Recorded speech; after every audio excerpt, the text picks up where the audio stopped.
Good afternoon, good evening, good morning, everybody through YouTube. This is Moz coming to you with another episode of Moz's Toy Box, and I promise you I've unmuted the microphone now. We're good. And Lou, this is not porn music. I promise you. It's not porn. Or 80s porn. No porn. Any case, let's get into the show, guys. Thanks so much for being here. Well, of course, you hear Loco Lou. He's laughing already. What's going on, Loco Lou? Good to have you back. What's poppin', people? Oh, shoot. What's going on, everybody? I done messed that up. And then we get Mike. Come on, guys. Mike. Come Sorry, on, Lou. you mean to tell me that didn't sound like 80s porn? That sounded like 80s porn. All right, go ahead, like Lou. 80s porn. Go ahead, Lou. You What's poppin', people? Hit that like button. Hit that like button. Hit it. Hit it. Hit it. Give a shout out to those in the chat real quick. We got Noble Young, first one here. Yo, Adrian. Darkwing Collections. Good morning, everyone. Of course, Yo, Adrian. We are live. Rins Tolentino. Good evening, and crew. Hit that like button. Yes. And in case you don't know, Lou's got his last Ronin NECA figure. He's so much. And then Darkwing is mentioning the So Toys Rogue that they just announced. Yeah, the head sculpt needs a little TLC, I think, but yeah, the smiling head sculpt. The smiling head sculpt, yes. The other head sculpt, it looks good. And Yo, Adrian likes your last Ronin, dude. We're gonna get on it. Last Ronin is awesome. And then I had a mail call, of course, this week. Got the swoop bike back there, Mandalorian. Oh, nice. So he's back there just spinning around. He's listening to the Dead or Alive, you know. Ha, Dead or Alive. There you go. There you go. Mike and I. The 80s. Ooh, Mike nice. are old enough to know. You spin me No, right they're around, not. maybe. They're not. They're not. I was born in 85, so anything that was there in the house was like 70s into 80s in the house. So I probably heard it a couple of times. All righty. So yeah, guys, we got that going on. I started my new job, so that's why the hours have been pushed back.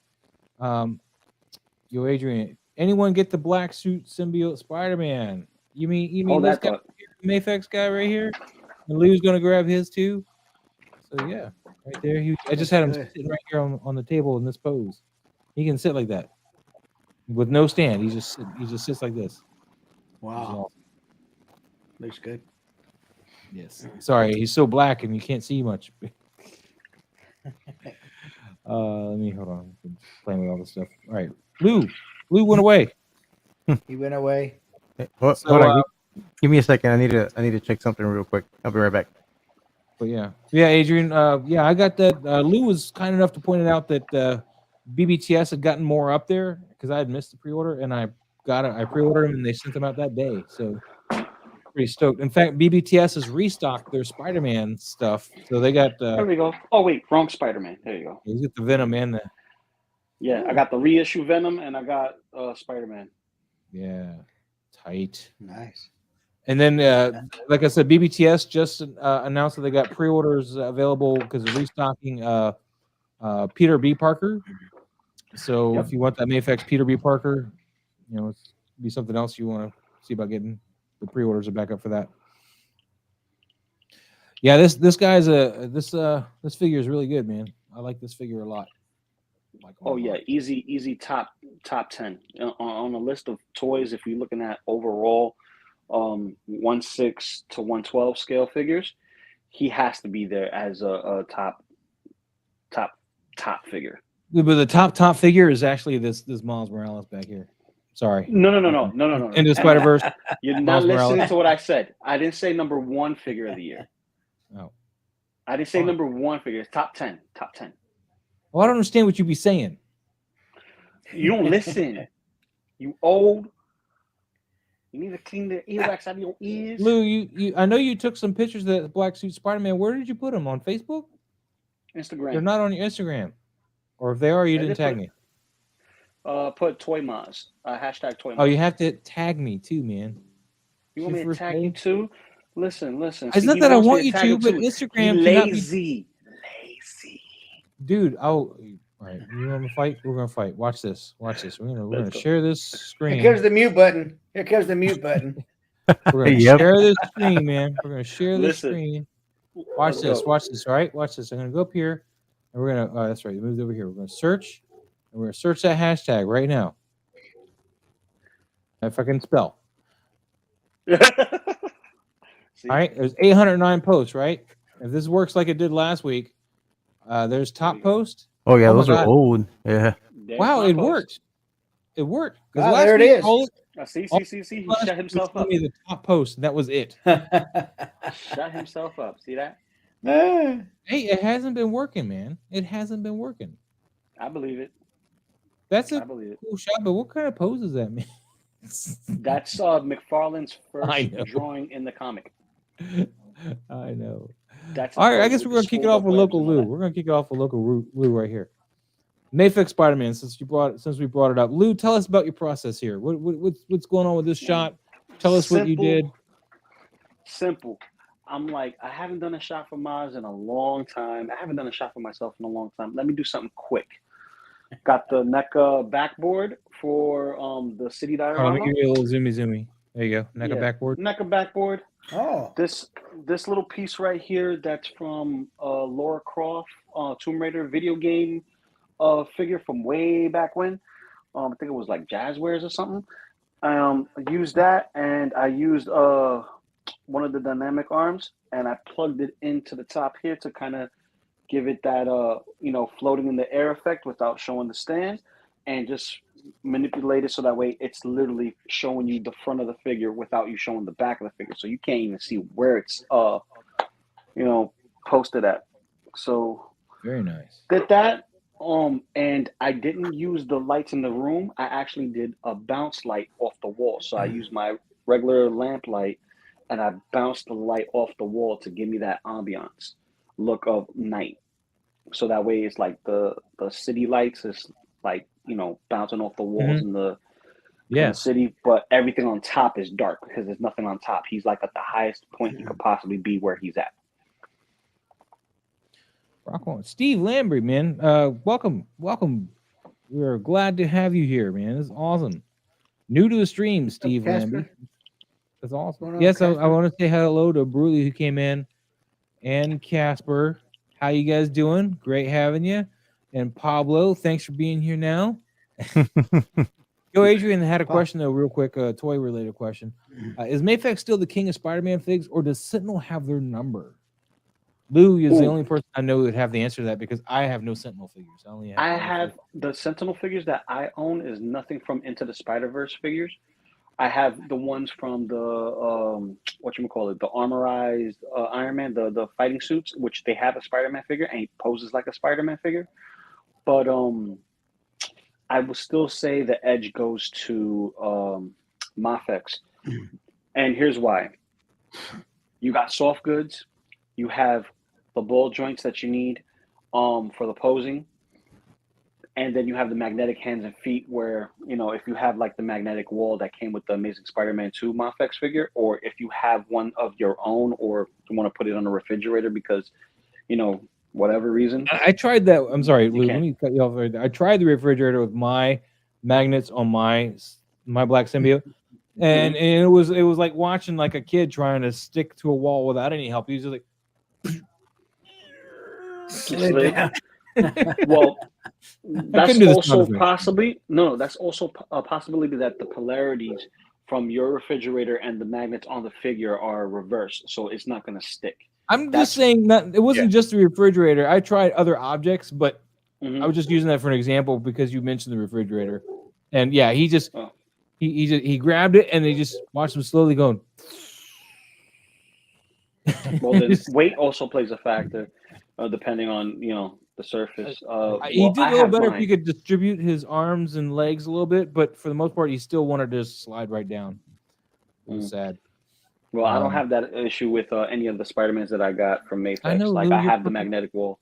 You're No, perfect. not perfect. I just get lucky with some of my figures more so than not. But let's talk about pictures, all man. We got Steve Lambie here. He wants to talk about toy photography. That's what he said to me. He told me, he said, Maz, I'm here for toy photography. We love toys, though. That's why we're doing toy photography. But let's talk about the photography side of toy photography. So, Lou, tell us more about this shot. Well, one light, flight stand, arm stand right here. Rock on. Right? Plugged it right here where I have a little hole to That's what she hold the said. arm. Yeah. Well, that's what she lied about. They usually do. They usually do, right? Because it's not a hole, it's a cave. Hey, you got the same picture as Steve Lambie. Oh wait, Steve, I'm smart. I are smart. So I'll give you an example of how it looks. I'm just gonna throw Venom in here real quick. If you'll hold. Okay, he's not gonna hold. I'm just gonna. All right, I'm gonna cheat it. What's going on? How you doing? Lume! Luminara. Going on. All right, but Lou, while you're playing with that, you shot this on your phone, right? You're still shooting on your phone? I did it. I'm always shooting on my phone. I'm gonna be that guy that only shoots on his phone for here. Because here's the thing: you can upgrade and get the nicest camera, but if you can't just take it back to basics and just start somewhere, where will you go? You're gonna use a certain you don't buy expensive camera if you can't use the one on your phone. Like your phone has the capabilities of any other camera, but it won't have the zoom capability. That's pretty much it. It won't have that extra detail. But just to get a rough shot, capability, not a camera capability, the zoom. Yeah, that zoom. But you get what I'm saying. Like my phone could record in 4K. So if I wanted to, I could record in 4K and do what Harry does, record and then take shots from the recording. I'm listening. I'm just being silly. I know you. Finnegan, he says happy Andor Eve to those who celebrate. I'm celebrating God of War Eve, but I do enjoy Andor as well. So I'm still on the Legion's Con kick right now. Dude. Hopefully you don't have the Con crud come out. But Pablo, what are your thoughts on this shot? Since Lou, it's a cool shot.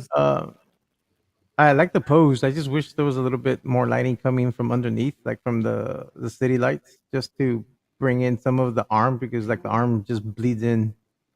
Yeah, you're getting a lot of just black here. You don't have any. Just a little bit of Lou like. Worried about hearing some rim lighting here, maybe would be beneficial. But it's awesome. It's an awesome shot for just using one light, though. So I gotta give it up. Actually, it's one light, bro. I did something fast. So it's a cool shot. Like it's awesome how it turned out with one light. But yeah, if you were to go back to redo the shot, I would put a rim light underneath, like just to give it like the ambient light from the city streets coming up, because you'll get some of that bounce from the windows and stuff. But overall, it's a cool shot. I like the pose. Kind of like what I did here. I got some underlighting for that. Yeah, but you don't see it under his. See, but he's talking about under there, so you can see his balls and his ass and shit. So I added that butt cheek in there. I added the butt cheeks, man. He did a BBL on that. Yeah, I didn't want like this weird stuff going on here, man. He did a BBL on that one. But yeah, I put a little bounce card down here on the floor for this one, so that light would come back up and kind of light him a little bit here. Is you can see a lot of the light predominantly right here on the bouncing up and getting hit with that. So I had it a little angle and popping up and giving you some light just to hit him right there. So sorry, but I just that's what he's talking about though with the bounce, just kind of giving that a little bit of, because you're losing him right here. Brian Carr in the house, man. Brian Carr, what up, gentlemen? God of War will be out at 9 p.m. PST. Enough time for a little gameplay until Andor. You're getting at 9 because my GameStop said midnight release. And so that's where I'll be. But Don Prime, man, check your Check your retailers tomorrow morning, first thing, Don Prime. If you're still looking for a PS5, I know my store has got God of War editions that they will be selling tomorrow. So nice. There's just $60 more because they come with the game. But yeah, right, yeah. And yeah, Casper likes the cheeks. Yo, Adrian. He's thick. Yep, he's thick. Thick. So Mike, what are your thoughts on this guy here, man? What do you think? Well, I'm probably not going to be popular for this, but I love Spider-Man, first of all, and I don't know much about this figure, but I do know Mafex, they pose really well and stuff, but I'm not a fan of those blue feet. It looks like somebody left adhesive tape on those things. No, that's the way the drawing in the comic was. Yeah, in the comic books, it looks odd to me. My eyes go right to those blue feet. Just paint them, Mike. Just paint them. Yeah, I mean, well, the protective, like when you buy something and you get a protective. That film, the blue tape, yeah. the blue tape, yeah. And aside from that, though, photography-wise, just to reiterate what Pablo said, if we had a little bit more light, this figure is so dark. The only thing really that you have to work with to bring his shape out is shaping the light, side lighting, and stuff like that. And so just a little fill card on the left, maybe, I understand the quick shot and the phone and all in one light. Yeah. Great job It's with all great that. for what it is, though, Lou. Oh, for one light and just Yeah. not bouncing it. You got him pretty well lit. Yeah. I like what you did with the webbing here. Yep. I know that's the two different webs from either four webs. Four. Yeah. Okay. 4. All right. Those features. 6 webs. There's 6 webs. 6 webs there. Okay. Sorry, 6. Man, what do you gotta give blue feet, man? What's wrong with blue feet? If I bought that figure, I would not ever show those feet. He would paint them black already. I would. Yeah, I would. but see, Mike. He said it. He Mike, said it. Are you enraged right now? Are you enraged? Yes. Blue feet right there. Blue feet, Mike. I know, right? Yeah, blue feet. Yeah. Blue feet. Yeah. We love the blue feet. Yeah, we love the blue feet because that's the McFarlane part. Yeah, that's how Toddy did them. Yep. Yeah. Gotcha. Yeah. Toddy Matati. Gotcha. Yeah. Let me see what else we got over here, man. We got some deer. The Alpha Raptor CZ. I haven't seen him post in a minute either. At least over. I don't think he's tagging me anymore. Is he? Is he still tagging me? Oh, he is. Okay. So yeah. Got some we got some dinosaurs, about to eat some deer. I'm digging the shot. I think that the foliage is a little bit too out of scale with the figures. But what can you do, right? Because the grass looks pretty short as it is. What's up, Commander Green? Pablo, what are your thoughts on this? I want to hear your thoughts. You're the expert here. Aside from the grass, just throwing the scale off, I like the lighting. It's an outdoor shot, so it's not blown out. I'm not sure what time he shot this shot. Yeah, it looks like it's morning or evening here. Yeah, it's a good shot overall. The lighting's good. I do like the story. Yeah, those deers are no longer around. So, but yeah, the only thing that throws it off for me, is just the scale because of the grass. But other than that, the posing is pretty good. I just wish we could see a little bit more of either the red raptor or the white one. Having both of them cut off at the waist is just throwing it off a little bit for me. I do like that the raptor in the back, how he's coming in, because they always hunt in threes. There's always 2 that strike, and then there's the one that does the final kill. So that's pretty neat. So I do like the composition, but yeah, it's just the scaling. Other than that, I mean, the shot's great. The lighting's good. You see everything. Everything's pretty sharp.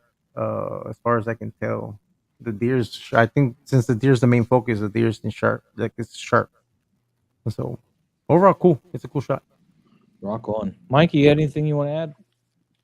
No, I'm just gonna jump in the car with what's already been said. Scale of grass. I do like the information on the 3. The hunting of 3, and it's probably all bad for those mama and baby.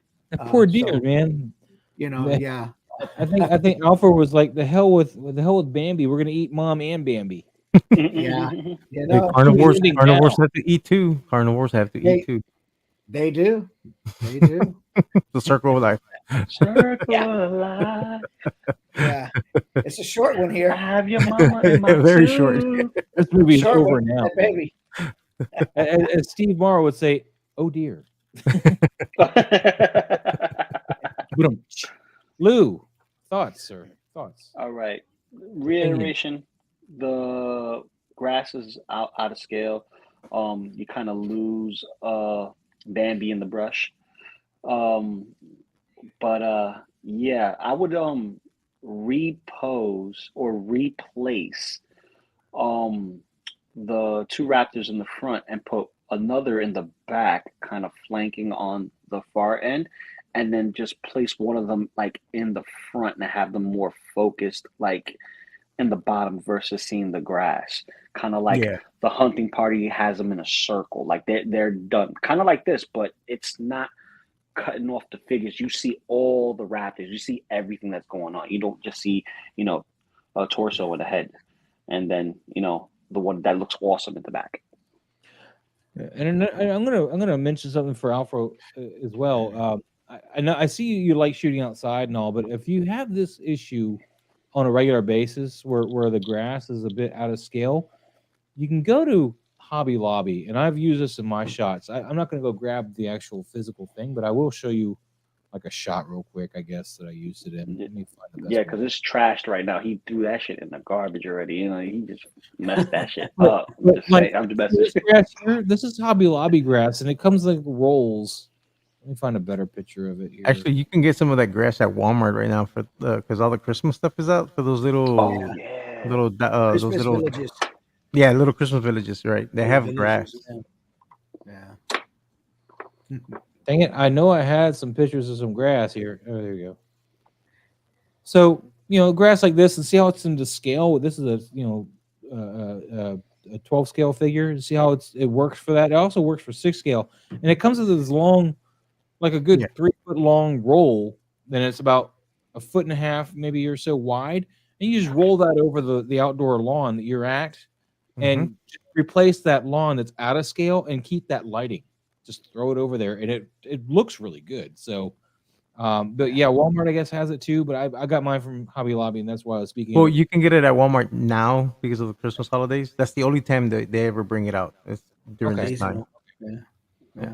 And it's probably the cheapest you'll get it because at Hobby Lobby it's not that cheap. No. Okay. So yeah, good thing to know. I mean, if you're playing with this scale and stuff, and if you want to use this grass, of course, keep doing it. But if you also want to take advantage of the light and get some smaller grass, it might work with your scales better. Look into that, especially apparently this time of year. I'm going to skip around the order real quick because Brian Carr just shared a picture that's relevant to what we were, talking about earlier. And where'd it go? Hey, why isn't it here? That's my picture. See, you see. So when he's talking I about, told you, man, that's not what I tried to do, man. There we go. That's not what what I wanted. But this one anyway. But this is the one that's relevant, so we're gonna go here first. Ooh. That was the one he shared first. This is the Mondo, I think the 6 scale Kratos. And I need me some of these skeletons bad, man. they look good, huh? Yeah, I know, He's got right? a brain in there. Look at his brain in there. It's still on the stem. Yeah. You got to check out I think it was Cool Model. Cool Model has beautiful 1/6 scale skeletons, and they're die cast. Ooh, Wow. die cast for a skeleton? Die cast. I mean die cast joints with like the little metal joints? Die cast. Oh. Die cast. So it's weighty because think about it. Yep. Having a 6 scale figure of a skeleton will be super duper light, right? Yeah. Then he says he uses a model for it. So yeah, die cast, bro. Die cast just weights the figure down. Just I need to get me like 20 of these, man, because I want to build them up to be like Sinbad, like have Sinbad fighting them like the old that'd be pretty cool. The old movies. I forget who did the movies. Robert. Get the NECA Kratos and I got the NECA Kratos. Sorry, you got your NECA Kratos. Get your NECA Day of the Dead, Ash, and go get yourself the Storm Collectibles version. And the reason why I'm saying that, space and price. or wait a year and order a bunch of those harvesters from Mythic Legions, and you'll have a full blown skeleton. Yeah, but Mythic Legions is how much? Oh no! You can even get the Foosh. They're selling some skeletons. Oh, that's true. They are selling some skeletons. Dead Man Juan, did I miss anything? Of course you did. Of course you did. All the Rin, best parts. Rin says diecast skeleton, great idea for a dead Wolverine. Yeah. Yep. Dude, that would be Well, tight. not necessarily dead, but skinless Wolverine would be, yeah. Skinless. You could use it for either Days of Futures Past, like try to redo Yeah. that cover of the Sentinel like frying them, and you have nothing but like a skeleton flying in the air, which Yep. is what X-Men 142. You're on vacation. That's cool, man. That's cool. Oh, All nice. right. But let's talk about this shot, man. Let's talk about. I love the lighting on Kratos here. This is great. I even like the fact that you're able to obscure the joint saw with this nice subtle lighting on them. I mean, who else I got here? Trevor. Yo, what's going on, Trevor? Trevor? How long you been back there? I just looked down. I jumped. No, just now. I just jumped in, and then as soon as I jumped in a minute ago, I spilled something all over the place, so I had to jump out. Ooh. Just not a big Trevor, deal. I want to take a second worse. to thank you so much. And as soon as I get my paycheck sorted, which apparently my first one is an actual check, so it might take me another day or two to get it through the bank. No worries. It's here. It's here for you, man. It's ready to go. So you got it. Thank you so much. I appreciate it. I hear that they had plenty of them there, though, but thank you again. They did, yeah. I didn't know because that was the day before, and they just had them available to the people at the intern for a day. So I figured, you know what, better get one. I do appreciate you looking out, man. That was awesome. I was like just elated with that. I was like, oh my god, that's so awesome. And then I felt bad I couldn't pay you right away, but nah, that's all right. It's all right. I got a bunch of stuff like that for some people. So thank you again so much. That's awesome. Thank you. You got it, man. So back to Brian here. I'm sure Brian wants us to talk about his stuff.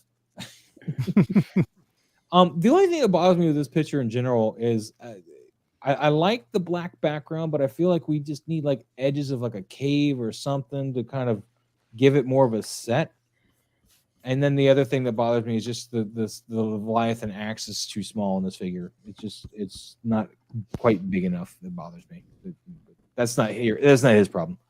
What I would add though with this one, even if you want to keep this black background, is maybe just make a doorway, like a cave doorway or something to kind of warrant this darkness, and maybe just like maybe just a ceiling top, just something to kind of enclose it and kind of right in the story why this whole area is so dark.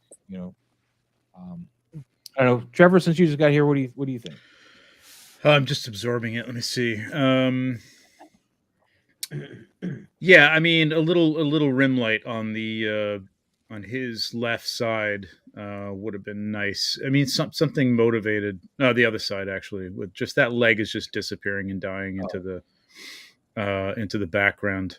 Skeleton looks good. My main thing though is like, why is he looking at me? I mean, maybe I'm next. He's talking to Boy. Boy is the camera. Oh, I'm Boy. Okay. You're Boy. I suppose. Boy. Having not played the game, maybe that happens. Maybe that happens a lot. I don't know. No, I just would have liked to seen him like looking at it. You know what I mean? And like maybe holding the axe. Is he gonna take off his head or something like that? Just a little more of a story.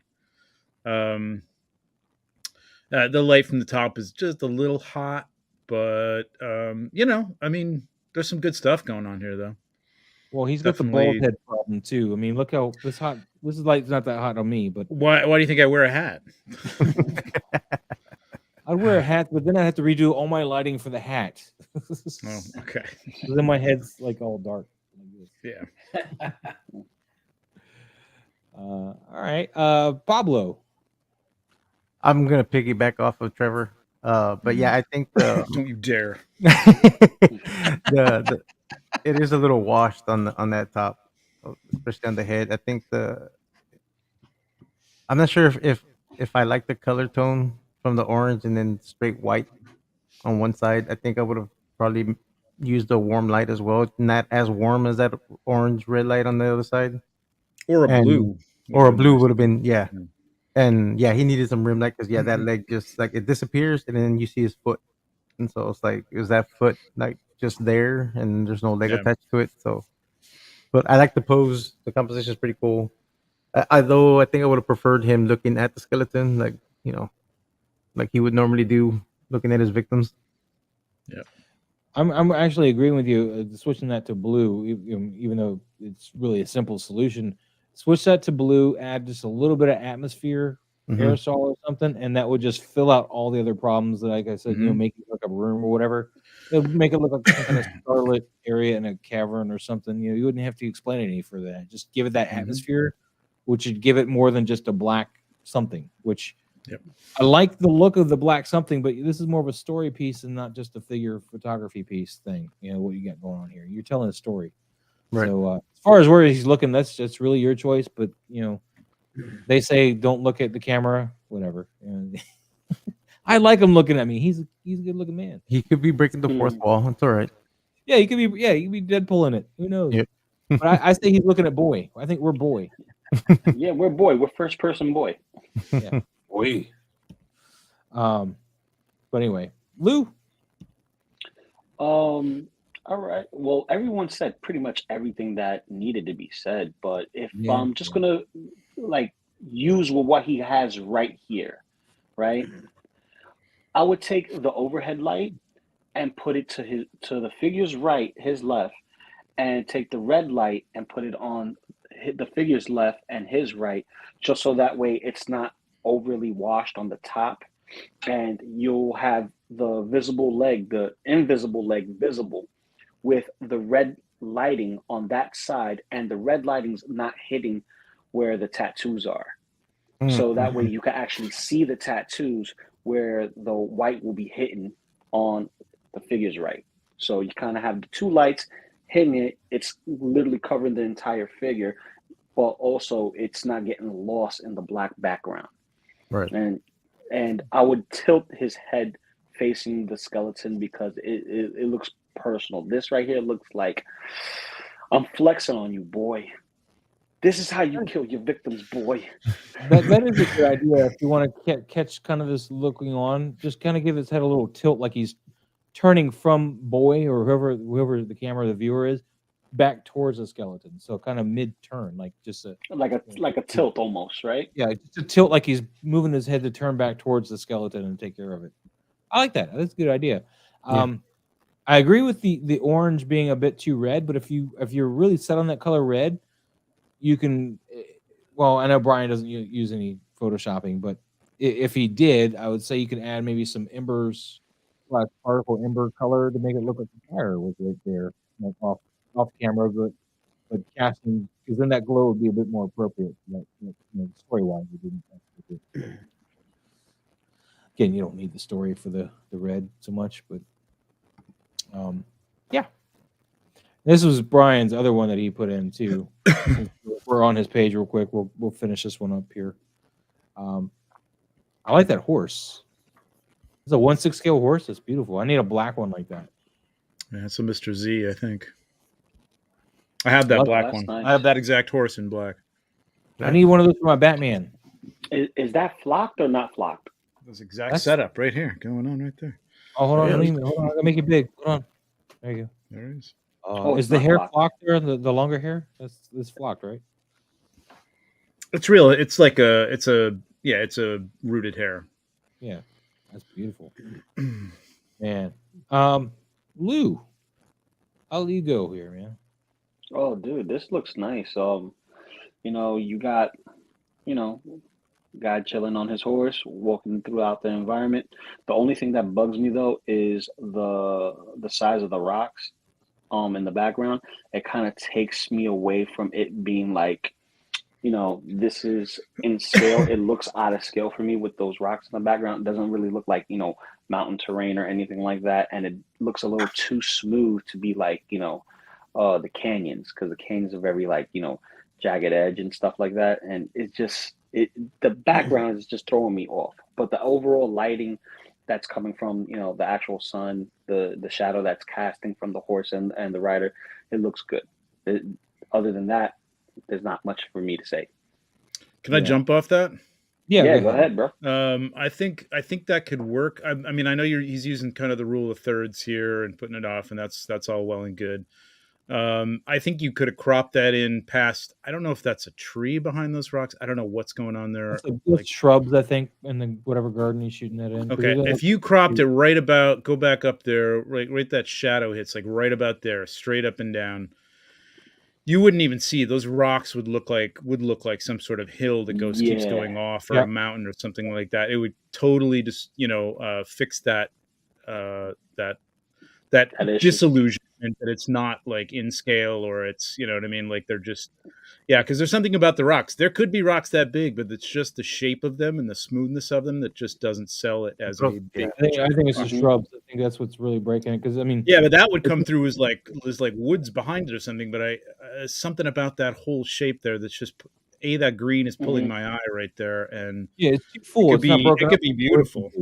It's not broken up enough by browns and darks for woods. It's all one piece of green. So it's screaming that it's a shrub and not even a tree, because a tree is going to at least have some branches and stuff to break that green up with. And it's just the shape of that green is just like pulling your eye in and pointing it down towards the rock. Like it would be a centered image, which wouldn't be maybe, in your initial, thought like as interesting, but I think it would be. I think it could be a really nice portrait shot.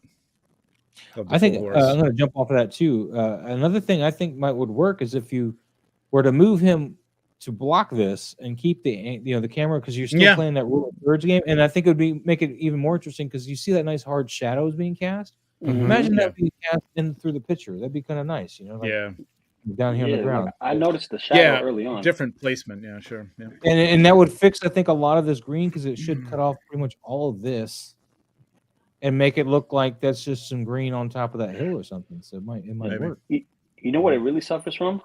Dead space. It needs to be brought in tighter. There's a lot of dead space in there.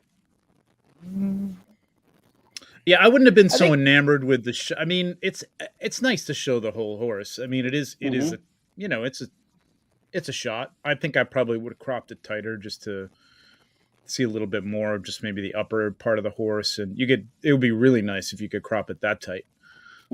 But I mean, that wasn't his idea, to show the whole horse's idea. So that that's fine. I think even if you wanted to show the whole horse in the space of the environment, maybe you could even have put another rock on top of the rock in the back. I mean, something like that. There's a way. There's a way to still do the whole horse. I mean, on one of the shots that I did, that I posted on here, you see the full horse, and it's a tight crop too, and it's a portrait shot. It just depends. But then again, these horses don't articulate, right? They're just static. Yeah, they don't. Nothing. Okay. Yeah. Okay. I think with that harsh shadow, I would have liked to just see a little bit of dust in the back. He could have picked up a little bit of dust and just have a little bit in the frame. Since it's a nice bright shot and there's a hard shadow there and some rugged land, I think just a little bit of dust, and then time your exposure with the dust going through. I think that would look nice too. For me, that's what I would have did. I would have threw some dust in there, but some people don't want to get their figures dusty. I know. Yeah, maybe not this one. I don't know. Yeah, especially the white horse. Me, I don't care. The white horse. Let me take a pause real quick and give a shout out to the people who just popped in. Those wonderful toys. Thank you so much for popping in. Of course, member. So props. Thank you so much for the membership. Appreciate it. Eddie Rodriguez, another member. Good evening. How are you doing today? I'm glad you guys can make it. I know I'm a little later than usual, but my new work schedule had me, work until 5, and I did want to try to eat and get home, eat, and everything by 6. So I want to give me an extra hour, and it's good that I did, because it was traffic. I live 5 minutes from work on like no traffic day, but 30 minutes on the way home today. So fun. Yep. So Pop Culture Living Room will give you a shout out as well. Hello, thanks for popping in here, man. What's going on? I might need to hit you up, man. I don't know if I'm gonna be able to afford my next Maji cases. I might have to hit you up. Yeah, hey, how do I do this? Brandon Salad, he's a fan of the composition. Noble Young, who's flirting with Don Prime over, watching Black Adam. He says, I cried too watching Black Adam, and you should be cried seeing what its box office has been doing because it's horrible. It ain't broken 400 million globally. Brian Carr, no dust on a $200 plus figure. I feel you on that. I got it, man. I get you. Blue Tattoo, what's going on, buddy? What's going on? What up, Blue? Took me 50 minutes to drive 2.5 miles to vote. Dang. Yeah, I hope everybody voted, man. Hope everybody voted. We got an early vote in a couple weeks ago. So all right, we'll move on. I just quickly cropped it. I know this is like kind of like a don't touch my picture, but I just showing what I was thinking, like maybe getting it a little bit tighter could make it a little bit more. You still got that rule of thirds, you know what I mean? Mm-hmm. Still got that green going. Still get a little bit of the green, which breaks it up because this is a little bit too much right there. Of and then you got this just little piece up here, which is kind of weird. But like just like that, I think it's that tree. Like you know what? Yeah, it's the dead space. That's what I was saying. It's dead space. Oh, now you done broke it. There you go. Yeah, there you go. Could you come in just a tiny bit more, like to this curb where the the apex of the curb there? What are you talking about? Right here, on the right there, on that rock. Yeah, right there. Yeah, more right there. Yeah. Yeah. I don't know. Yeah, I mean, deal, but yeah, I still think it looks cool. You know what I mean? Like it's right there. I think it's just a matter of it gets you a little closer to the figure too, and the figure's so detailed. It looks really good. All that this foot looks a little weird right there, but that's okay. But it looks good. Yeah, it looks like his foot came out of the stirrup on the. On his, I just think that whatever that is over on the. All right, that's that's all. I just wanted to. Not trying to tear it apart. I think it's a good photo, though. You know what I mean? It is. It was great, man. Yes. Tighten that in a bit, like you've done here. That you've solved a lot of problems here. Yeah. Oops, sorry. No, you're good. You're good. I gotta just add this back.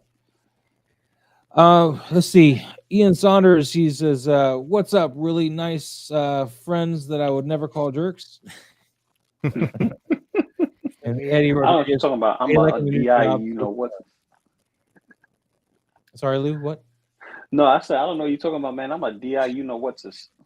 And to answer your question, Eddie, so far I haven't been able to really form a horrible opinion yet, so that's a good thing.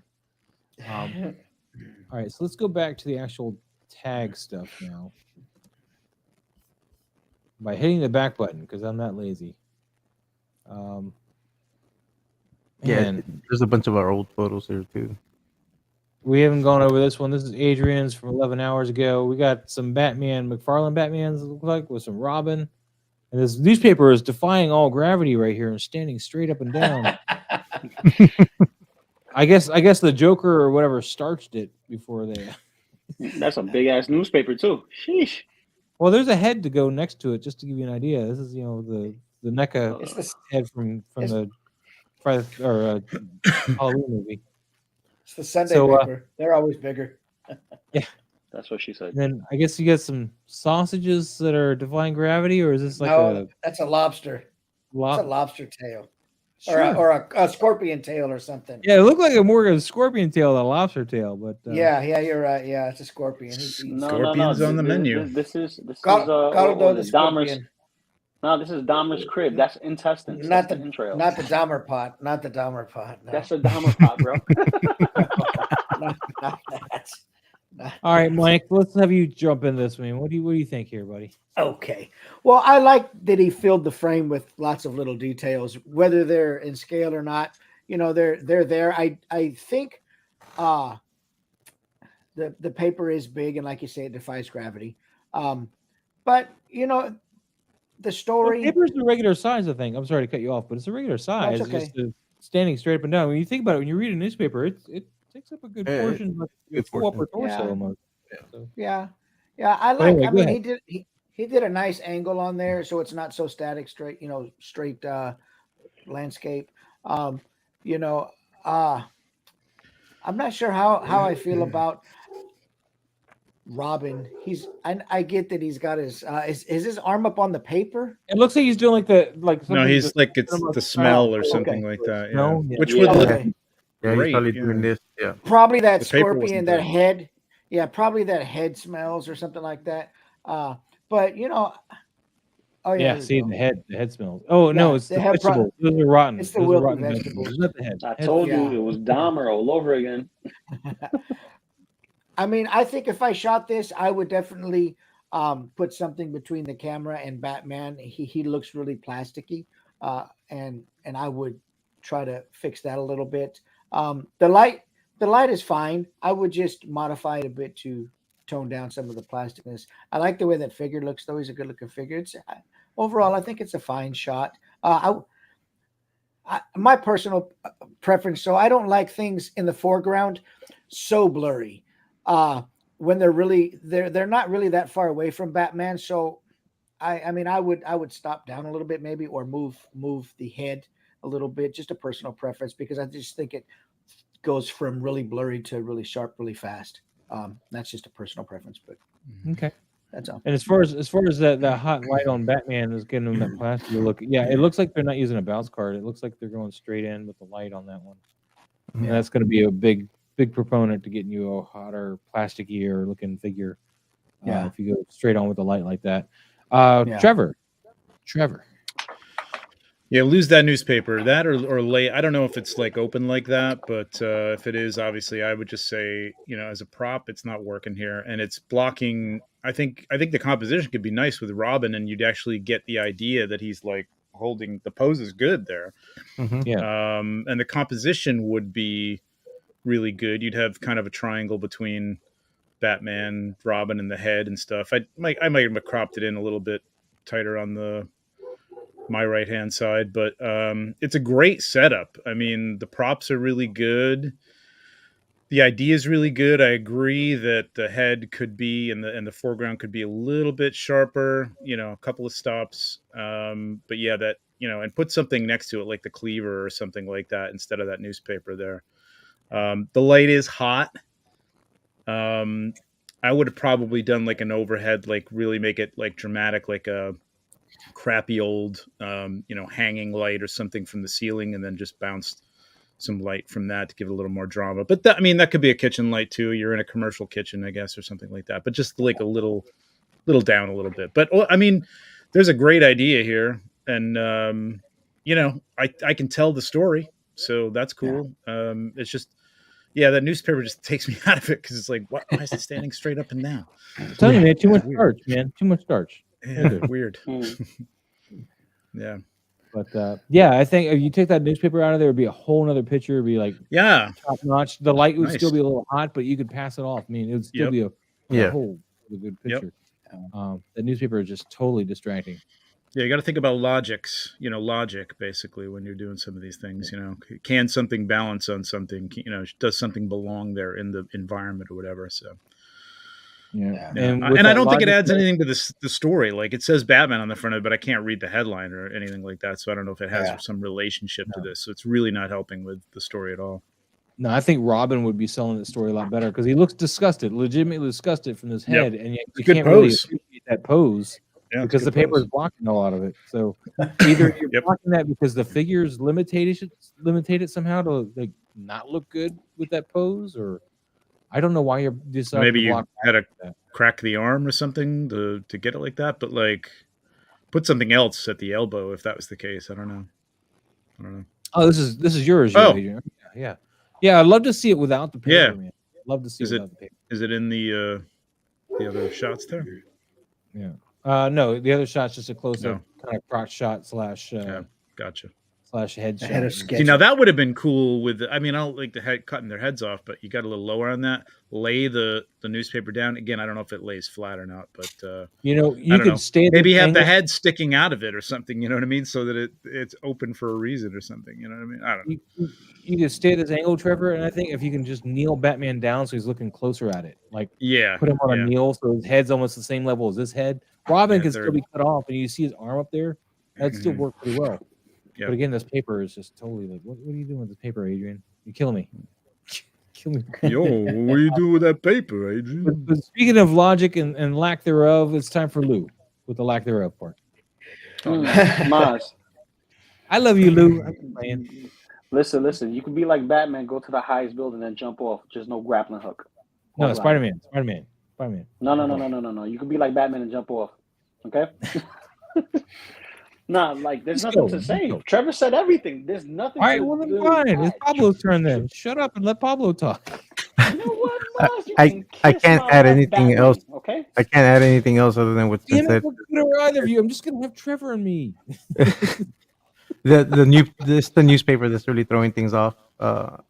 Okay, thank you. Being thank upright. You, other than that, I mean, I like the shot. I like the composition. If you had a diffuser, it probably would have helped eliminate that harsh light. But other than that, the setup is great. I mean, I love the setup.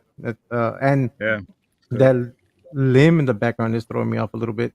I'm not sure how far you can stick that in there, but I am curious what's in that pot. Like, I'm pretty sure it's like the innards of whoever's head that is. So, but eliminate the newspaper, and then it's a whole different shot. The arm, you're right, Pablo. Like, it almost looks like I looked at it a couple times and I'm like, maybe I'm misunderstanding what it is, but it's that it's sticking out of Robin's head too. Like, you got to watch stuff in the background that's coming out of somebody's head. Or I know it was somebody's spare mechanical hand. That's what that is. Just hanging up on that the hook back there. Yeah. But I overall, thought the composition is great. Like the House of the Fugitive guy, and it's the one-armed man's arm. I do like the composition. Like, it's a cool shot. But eliminate that newspaper and try that out, and then I would like to see it without it. Adrian, I would lay this paper down and just, like, if you can read the title of the article by chance, that's great. But if not, it's no deal breaker. Just like lay it flat, and if it can get caught in the camera in some legible way, great. If not, don't worry about it. But the paper is a nice touch. You could leave it there. Just lay it on the table. Lay it down. Like, you might have newspaper down if you're cutting up stuff, like a head. What I mean? So if it was laying on top of it, it would work. And you don't need to see as much of that pot on the right. Like, again, this setup is dope, man, and he's like got great stuff in here. But I didn't need those intestines in a pot. I get it. You know what I mean? There's vegetables in a head. I get what's going on. So don't be so enamored with the setup again, like that. You got to show everything you got in there. The details are great. Maybe tighten that up and bring that in closer a little bit. But I mean, this could be a really, really good shot, man. I mean, it's already the beginning of a good shot. And I fall in the same problem sometimes, because I'll put up a lot of props and then I want to try to showcase them all, but sometimes you just gotta pause and just focus on what you really want to shoot. Yep. And if you don't capture everything you set up, that's fine, but at least it's there, and it kind of in your mind it's there, and it'll work. And it'll come through too. Like, it'll come through. Like, and then do multiple angles. That way you can try to capture everything and see which one works best. But I mean, don't try to fit everything in the viewfinder. You can't make out that those are vegetables. Again, I think maybe that could be a little sharper, but I know they're vegetables. You know what I mean? I can tell that's a carrot or something. You know what I mean? I can see it. So tells the story. It's good. It's a good story. That's that's a big thing for me, man. I love when something's interesting else you can try. But Robin really sells it though. Like, you can tell, like, it smells in there. So, like, but the problem is the newspaper. So it kind of takes away from Robin really selling this point right here. Batman just doesn't give a shit. He's smelled it all before. He doesn't. He doesn't. Another thing I would try, if you have the access to it, Adrian, is maybe get a little bit of vape going. If you're going to keep this pot over here, and try to blow a little bit of vape / aerosol or whatever you want to use, like around here, make it look like steam coming out from this, like it's still cooking. Just something you can play with that. And it's not too bad even if it carries off and creates like a little bit of haze behind them. I wouldn't let it get in front of them, but a little bit behind them, just to kind of help soften up everything back here. So it'll help sell the stench also. Yeah, it'll help sell the stench / what's going on in that room. So if you have vape or any kind of little aerosol, would try playing with that too. I'm not saying it's necessary. I'm not saying you have to do it. I'd play around with it though. I wouldn't rule it out. I think it'd be really cool, man. Your vape just broke. No. I'll hit one and salute. This is a good setup. It's a good setup too, because they've got copper pots. When you've got copper stock pots, Chester copper pot. What? When you've got copper stock pots, man, you're doing it. That's right. But all right, so we'll move on. We spent a lot of time with that one. I really like that one. That was a great one. Whoa, more Adrian. Look at this. He got his dinosaur. You got his T-Rex. Is this what you wanted me to go see? You said the T-Rex. Man, Move that a little bit more. The second one is cool. You like the second one a little better? Yeah. Dude, this is that Hammond collection T-Rex, man. I love this thing. I need to shoot him again. SB, what's going on, buddy? So, man. Lou, I'll let you go first, man, Mr. Logical. I didn't say illogical, I said logical. Maz, you know I'm gonna make sure you grow some hair so I can shave you bald again, brother. I swear to God. Me too, man. I'll shave it again Thursday. This is not before work. All right, we ain't talking about your peach fuzz no more. All right. So I actually like the second shot versus the first shot. The T-Rex looks a lot brighter. The third shot. Ooh. Yeah, third shot's nice too. I think I like the third shot. Yeah, third shot looks good. You get to see everybody. And here's that grass I was telling you about. See, he's got that grass going right here. The same. Yeah, see, this looks good, but then you get to see the actual guy in foreground, like literally in front. You get to see him. He's not hidden by a thigh or nothing. Yeah, looks kind of blends into the leg. I would have loved to have seen him in that like little area underneath, the dinosaur with the leg and the jaw, like right in that little pocket where he's got the rock here. Like he should be there. That's where he should be compositionally. I'm gonna beg to differ a little bit. Maybe I would have him kind of behind this little ledge here, kind of crouching and looking up, because this is a T-Rex and this is a dude. I don't know what the story is. For all we know, it's his pet. It could be, but I would be. He's not looking. He's not looking afraid. Right? Yeah, he's standing there pretty confident. Yeah. He's like, I'm a man. I'm bigger than it. Oh wait, no, I'm not. They have an understanding. Yeah, they have an understanding. Yeah. Well, if that is the story, I would have liked to have seen him there as opposed to the rock. Yeah. But yeah. Or maybe running with him, running alongside him or something like that would be cool if that's the idea. Yeah. Yeah. All right. I like the lighting on it. Yeah. I think the one joint I would just like to see the arm in a different position. It's the same in all the three shots, it looked like, and you can see that joint on that arm there. I would like to see that turned a little bit different. That's all. Yeah, I think that was sticking out to me too. Literally, quite literally sticking out to me. Going, wait, what? Yeah. This right there. Yeah. It looks like he had the T-Rex the way he wanted it. He couldn't figure out where he was going to put the guy. Yeah, I'm telling you. Or the grass. That's what it looks like. It looks like the Rex was perfect, but everything else was like, no, this don't look right. Let me move this. Well, he didn't want to touch the Rex. Lou, I think this part here definitely helps sell the grass because it takes it and it stops making it look fake, and it gives it like an extra texture to it besides just the grass. You got something else. I love this here on the grass. In fact, what is the backdrop for this? Is it printed or is it digital? It's hard to say. Well, I was asking him. I know he's in here, so yeah. Perhaps he will tell us. But I still maintain that this guy should be over here hiding behind this here because I think that story-wise would be the most interesting. Well, if you take the rock that's in the background and you put it, over in the foreground, and you actually have him crouching down behind that, it's digital background. Yeah, I mean, if you could find a shot, or I don't know if I guess you said you don't Photoshop. Like with I love the sunset, but maybe some mountains or something in there to break it up compositionally. You know what I mean? Just like a little bit. It still works. It's still cool. Like this could be on a mountain or something. I just think that the placement of that guy needs to be a little bit more prominent because in all three of them, he's a little hidden. You can see him, but I'm trying to figure out what the story is. And if he's confident about being there, have him either standing right underneath it. Filling that little space with the rock. Better. I like this pose better than this pose. Yeah. I like this one where he's kind of just, he's kind of more curious and not so overconfident. Yeah. Every time I see somebody this cocky, I'm thinking Celtic Predator and AVP, and what happened to him, right? So, not a good thing. Not a good thing, man. Just he's gonna get eaten. Because on the other one where he's posed, he looks like he froze himself because Grant always said like don't move because they have poor eyesight, although that's not true anymore. That's a But good like pose. he Yeah, kind of that's froze actually a good himself, pose, like yeah. oh crap, like the T-Rex is right here, right next to me. Yeah, I like his But I mean, pose this here, but this picture here is more interesting. Yeah. Sorry, I like Trevor. the composition on the other one though. But there's something here, man. There's like this is a very poster designy shot when you've got something, purely horizontal, like half of the animal like straight across. So like having him running or something like that along with it or something would have been a really cool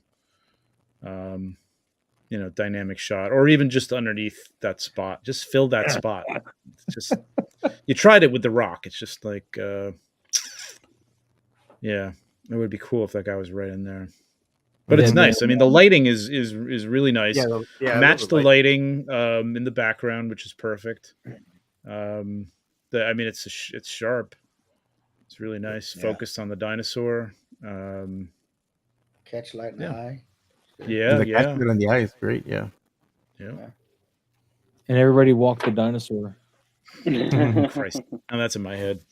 Thanks. Yeah, well, you can thank Dead Man Juan. 6-Scale Steve, dang, only did the photo tag this week. Didn't think the hashtag. That's cool, man. I'll figure you out. I'll get you.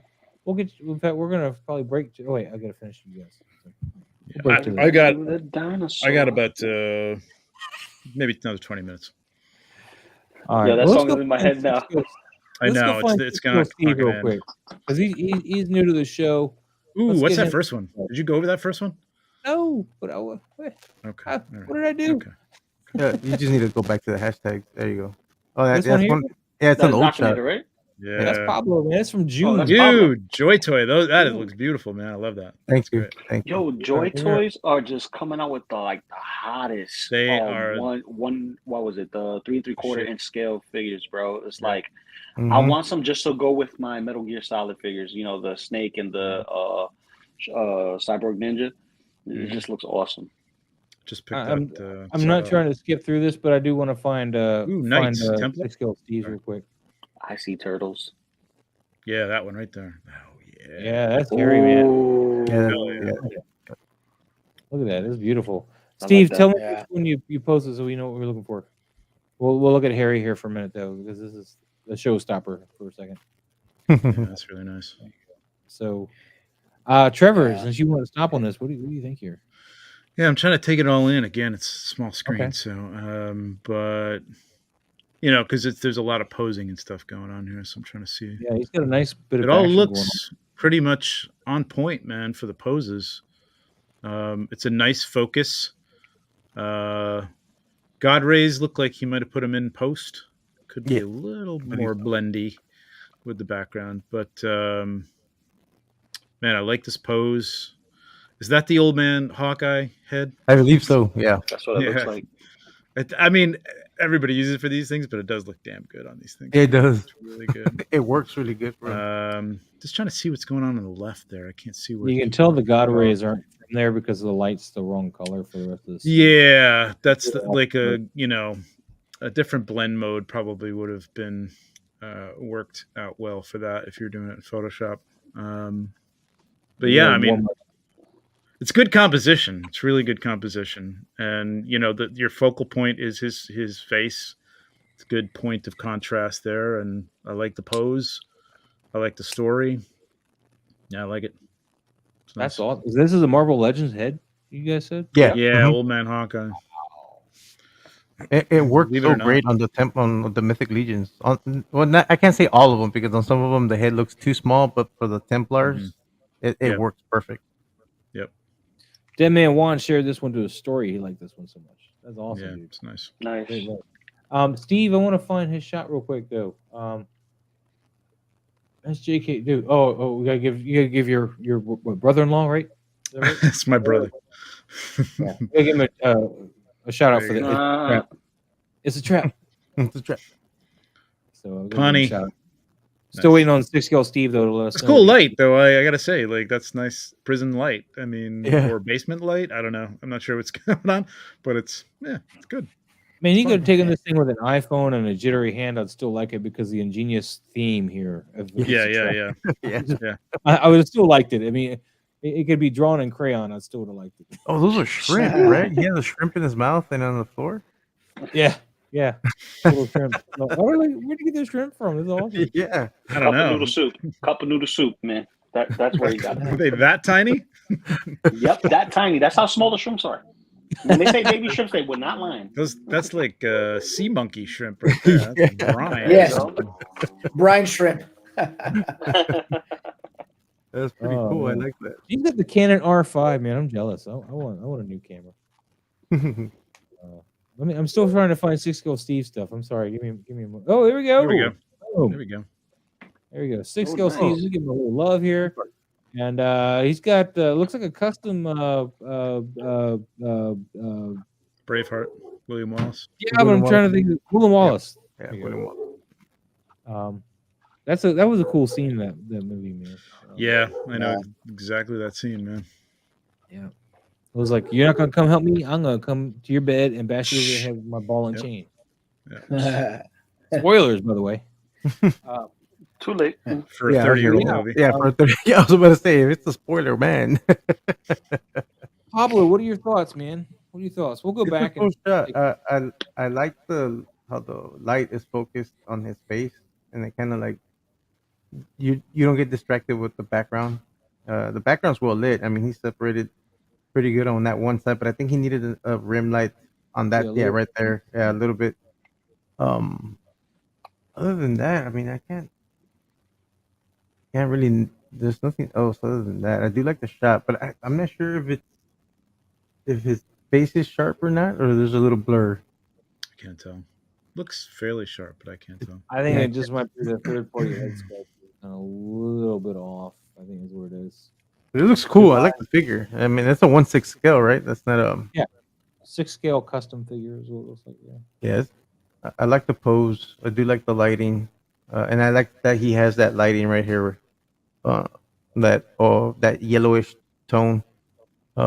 Maybe if he came with a little bit more of a, I don't know if that light will be coming from that fireplace though. The angle of the light doesn't make sense. It wouldn't.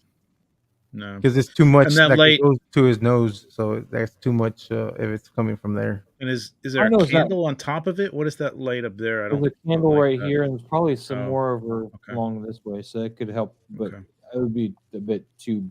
His face is too bright to warrant what's over here. Can we see the other shots? Is there more shots? Other than... Oh yeah, let's see what we got.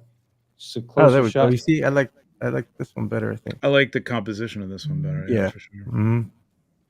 Because it doesn't leave the question where this light's coming from. You just have to accept. Yeah. Yep. Yeah.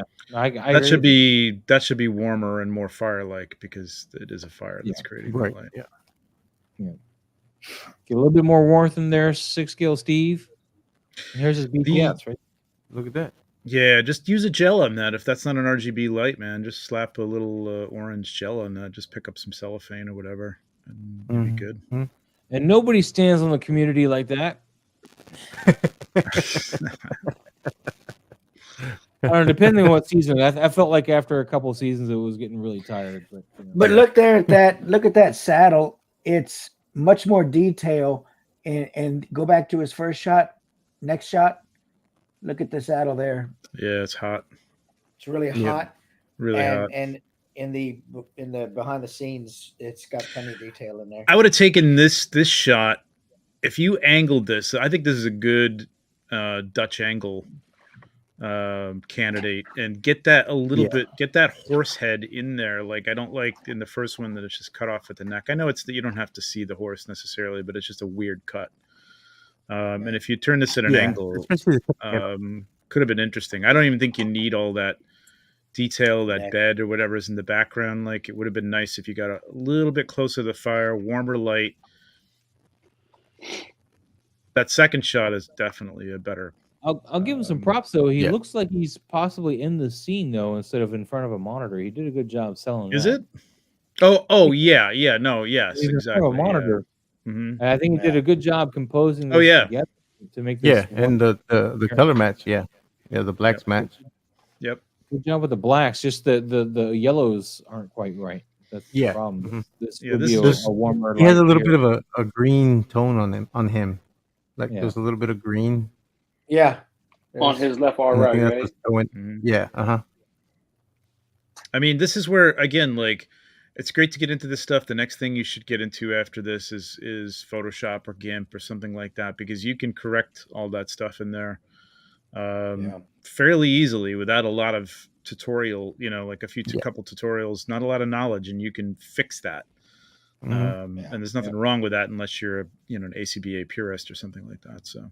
One other thing you might want to play with, again, it's not a deal breaker. It's just an observation. You got this chain here, right? Depending on what your shutter speed is, I would have maybe made knock that ball back and forth a little bit and let it swing while you took the shot. If you have a slower shutter, because it would look like he's getting ready to actually hit somebody with it. Right. I don't know. It was just something I would have toyed with anyway. Maybe you did toy with it. Maybe it didn't work, but. You just slap that ball so it swings pendulum style back and forth, like he's maybe getting ready to wind it up. Yeah, slap that ball. Just slap that ball. About slapping balls. He's always talking about slapping balls. First is the 80s porn music, now slapping balls. You like my 80s porn music, don't lie. Whatever works. See, like on that shot I did, you're able to see the full horse, and I still had a tight crop on him. Go down right there, that Templar on the horse.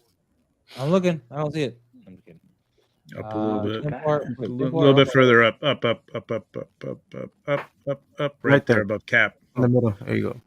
You're medieval guy. Yeah. Yep. Look at that. Hadn't you shared this one before, or you just take this picture? No, I like shooting this head on the Templars. I need that. But I just posted this on. Oh man, if I would have known, I would have picked one up for you at Legion's Con because he was there. Oh yeah. Oh yeah. Damn, I didn't know that either. He had this head there. Actually, he had a few of these. I was hoping he had some other ones, but he didn't bring. But yeah, he had several of these there. Too bad you didn't just get his card. Well, actually, I'll link you his information. He's on the Cabal on Facebook, and he's also on Instagram. I mean, will this head fit on the Headless Horseman? Because that could be kind of interesting too. Yes. Yeah. It fits. And you don't have to use blue tack. He made the cavity to fit exactly on that ball peg. Sweet. Steve was asking Trevor he says Trevor was talking about color correction. What technique, curves, or something else? There's a lot of different techniques. You could use hue saturation layer on top of it. You can, if you shoot in RAW, you can go into the RAW editor if you've got Photoshop.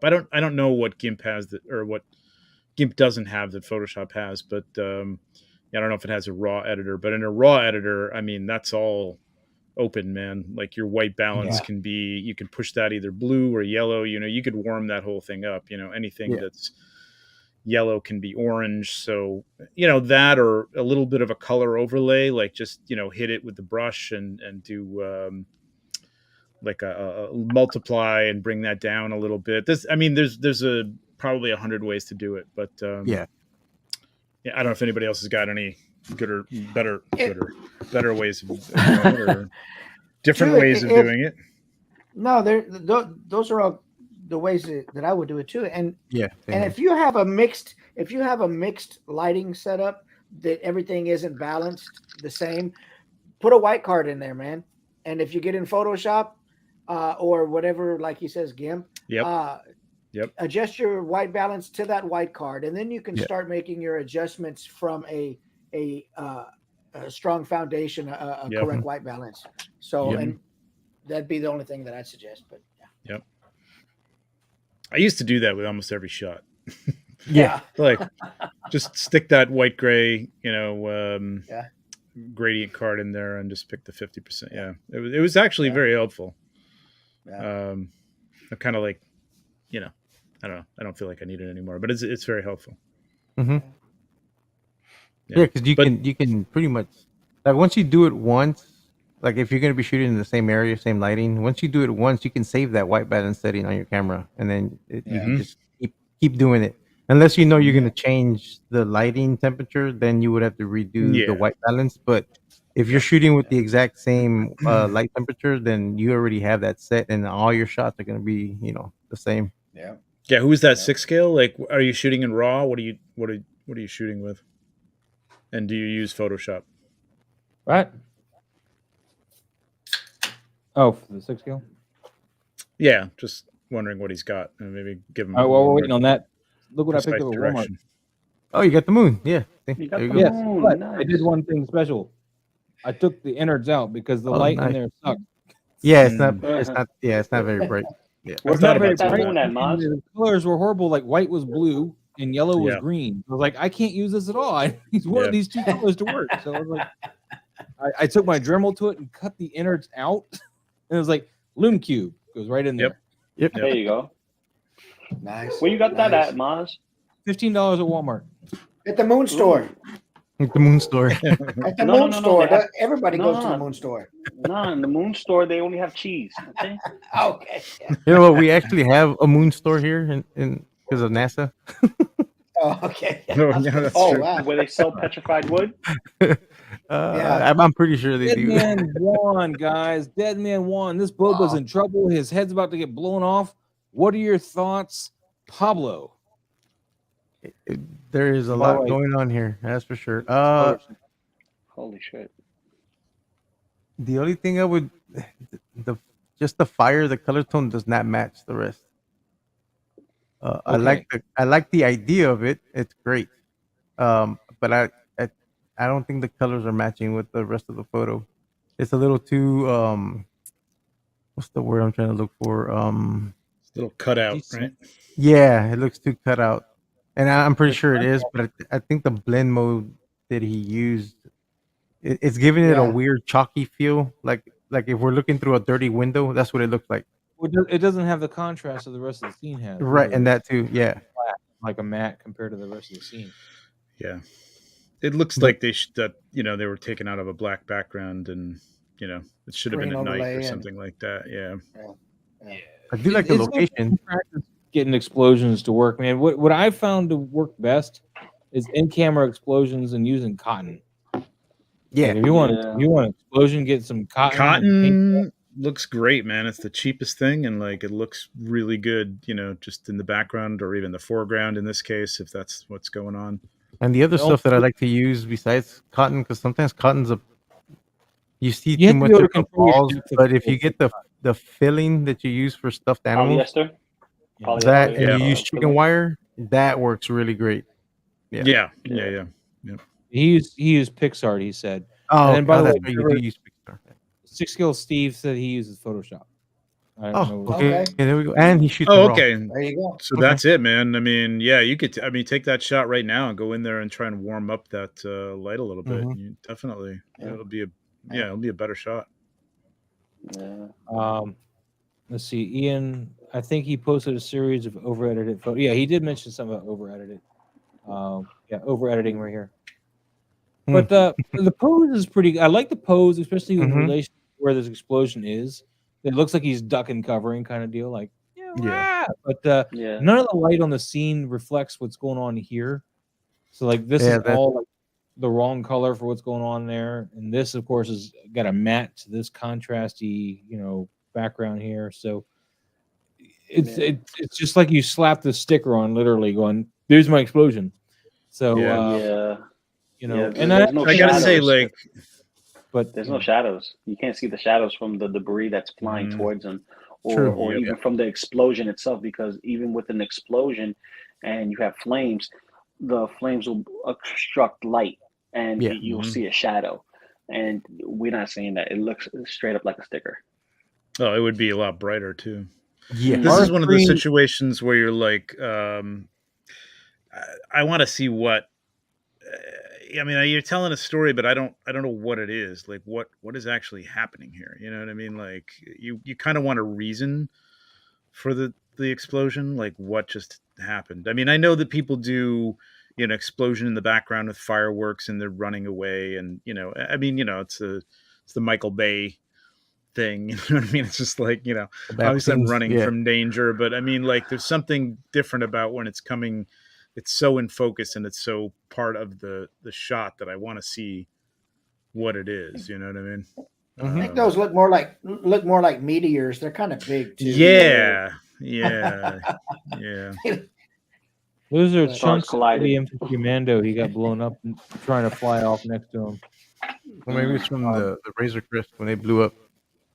Yeah. So no one was near that Razor Crest. Just note, Dead Man, if you're going to be using an explosion like this, you need to, before you even play with the effects, you need to know that you're going to do this and light accordingly. So one of the big things is you want some warm oranges coming on this side. This is pretty white here, not orange.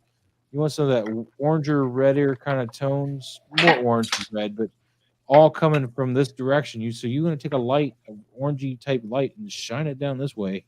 I'm drawing the wrong thing. An orangey type light, you will put where this explosion is and shine it down this way, so it's lighting them up with that warmer color to kind of make just part one of this, just to kind of make him go with that explosion. Even if this explosion still ends up looking like a sticker, it looks like he's actually in the scene with what's going on. R3 also suggests, I just deselected it, it says one of the best ways to sell an explosion is to focus less on fire and more on layering the smoke. If you've seen explosion in real life, the fire is a small part of it. And that's true. I'm going to do this again real quick because I got a lot of, I was doing this whole bit for a while with the explosions. And one of the best things to sell that was, see how filled that room is with smoke and just. Yep. And this is just cotton back here. That's all that is. It's just cotton with light in it.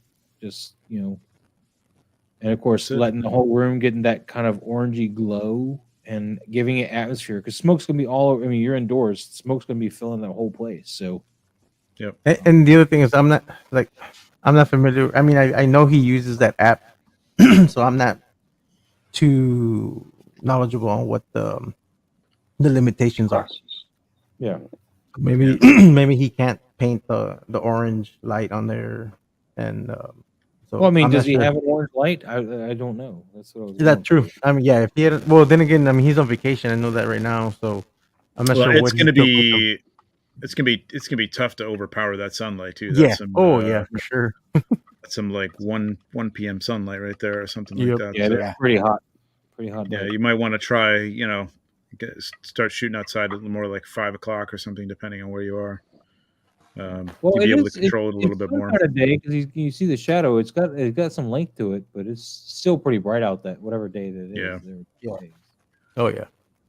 But it's not like noon or 1. It's like 3 or 4 in the afternoon or 9 or 10 in the morning. It's a couple hours off. Yeah. That type of dirt is really reflective too. It's you lose a lot of detail in that if you're not careful. That type of dirt is super easy to blow out. Yeah. If you're not careful. Yo, Adrian was asking, I assume this is for Dead Man, is that vintage collection? I don't know enough about Star Wars figures to tell you. But, I'm not sure. I think it is. But it looks like Black Series. Yeah. I think it is the Black Series, the new one. Before you jump to another one, Maz, I got to run. I hate to pop in, pop out, but wanted to say hi to everybody. Thank you so much for popping in here, man. Yeah, you got it. We love it when you talk around. What's that? Yeah, it was good seeing you again, Trevor. Good seeing you, Trevor. All right, I'll see you guys. Bye. Yes, sir. All right. Take it easy, Trevor. Peace. All right, we're gonna. I only got like 40 minutes left here. To see. JP Ooh, Red. that's nice. Nice Darth Vader going here, and he's got this nice lightsaber effect. It's pretty good. I like that. Hey, Maz, kick me out. I don't know what's going on here. Oh, I gotta kick you out? I think Trevor's locked. Can't leave. I can remove him the stream, but I can't kick him out any further. There he goes. All right, so we got Darth Vader here. He's in this nice room hallway thing. This place. He's got a lightsaber, and Lou. Did I pick you up? There he is. There he is. Yeah, this right here. Hold on, let me zoom in. I have to zoom in. Zoom. Okay. What to pick apart first? I like the pose. I just don't like the way the fabrics on the figure is posed. It looks kind of like bulky. Too It much doesn't look starch. like not enough starch, maybe. He's kind of stiff. Because it's Too much. no, it's stiff, but it's stiff in the wrong places. Hmm. But She said, yeah, exactly. The red from the lightsaber on the figure looks good. It looks good. It's not overbearing, but it's enough. But it doesn't really go with the environment that he's in because you see it on the figure, but you don't see it in the environment. So I'm assuming that this is like cut and paste kind of vibe going on because everything on the floor is reflective of light, but not the saber. So it kind of looks off. mm-hmm. But if you was like to crop it, it will look a little bit better. Can we address Six Skill Steve's question real quick? I know Commander Green kind of touched on it, but I wanted some other people because he says Commander Green's response was, "I haven't had it happen." So, any of those that use atmosphere aerosols inside the house, do they potentially set off smoke alarms? Anybody know? No, I have no idea. No, it doesn't. I don't think it does because it doesn't have that carbon burn. Because not but even. I've never used the stuff, so I can't answer it. I just don't think it would. Well, I'm assuming because not even the fog machine sets off the alarm, so I'm assuming it doesn't. Yeah. All right. If that's the case, all nightclubs will be suffering when they put the fog machine up and the cloud fires. You know what I mean? So, just saying. Because there's a distinct chemical from actual burnt anything there from smoke. There's that chemical that smoke detectors detect or that carbon detect. So I don't think the aerosol cans have that. No, because there's no combustion. It's right. Yeah, exactly. So back to JP Rex's, one of the big key things here, all right, this is the problem with your setting that you've chosen for this, actually. It's not so much, Lou's already pointed out some good stuff with as far as the red lightsaber goes. I think it needs some red on the outside of this line here to help sell it in the room, like he was talking about, because it's only on this side of them. You want some red on, like a highlight red along the edge of this cloak. It could get lost on the inside of the cloak because it could, the cloak could be kind of coming over, but the edge needs to at least be red, an edge light here of red. But the big thing that I've noticed is you got this here. See this white? See how it's cast all the way down here? All this light is reflecting off this floor, but the lightsaber isn't. It's almost like a vampire in the room in front of a mirror. It's not technically there. And I know that's probably, it might be biting off more than you can chew because you didn't, of course, obviously it wasn't something you thought of, but it may have been something you didn't think that you'd even have to contend with, but it does help break the illusion because everything else is reflecting this floor, but that lightsaber. So it's like the vampire in the room. It's just that lightsaber. You should see the mirror of it, like down here, kind of almost even just this angle, like that. Boom. So that's something you need to keep aware of, especially if you're going to do a floor like this is supposedly reflective. I see that you photoshopped, it looks to me anyway, that you photoshopped this light past this to kind of keep that cast going, because it looks like there's a small line right here where he's actually standing. But yeah, you got to get that lightsaber down there. Lou. Oh, you already went, didn't you? It's Pablo, sorry. I mean, I can't add anything other than that. I was gonna say the reflection of the lightsaber on the floor not being there kind of throws it off.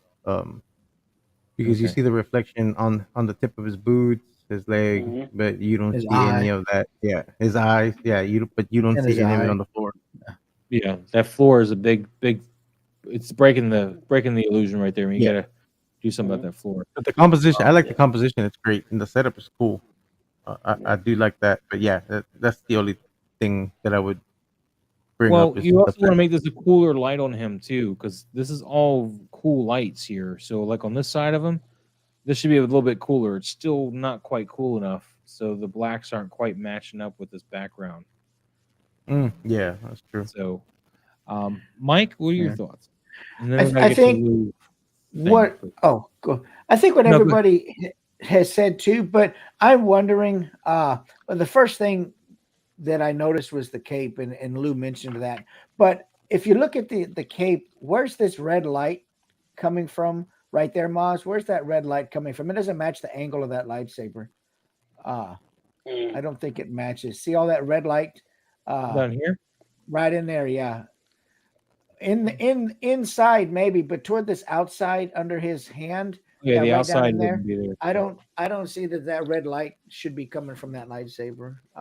This seam but would have blocked all that other red light hitting yes, past here. So Yeah. maybe would here have. and maybe right Yeah. here in the top, but this should have Yeah. blocked this. But I think it's a great looking shot. I like that pose, and honestly, I could get around there being no reflection for the lightsaber in the floor, but the cape, that figure looks, even though he's in a pose, he still looks elegant, and the cape makes him look unelegant. Maybe bring it up a little bit, do something. I don't know. Maybe it's the type of material that it's made with, but the cape for me it's just really looks more bulky and cumbersome than it should. But that's just. But I think it's a great shot. I like it. It looks good. Rock on. Lou says he's got to take off here, so we need to find Lou's post. Did you said you tagged me? I tagged you in it, so that way you can find it See if faster. it's- So Well, let me see if it's here. And it's sad you want to go because there's another shot I want to talk to you about. But yeah, I gotta get I ready for want to work. talk So about this one. But oh, that's nice. That's I know, reminiscent of Right? the Sam Raimi Spider-Man 3 poster. Yeah. That's That's very cool. nice. Yeah. I like that. But we got to find your picture right now, and it's not coming up Well, still. You sure you tagged me, or I you tagged just? you. I said at Maz. But you did that in a comment, didn't you? I did that in my not a comment. Oh, wait, no, Refresh. There you that go. one, right? Yeah, you did Yep. that in a comment because it was I mentioned did? or Oh. whatever. You got to tag me here, Lou, like on the picture itself. Oh no, I don't want to tag you on my photo. See your name on my photo, That's man. how it tags. That's how you tag. That's how I see All right, it. when Maz. you tag. But yeah, here's your black and white of this one, and here's the color version. I'll just select that real quick just to show Yeah. the details and differences. So what do you want to go over with this one, Lou? You wanted to bring this one up. I wanted you guys to pick it apart and tell me what you guys like about it, what you don't like about it. Pablo, Ooh, dig. Pick it apart.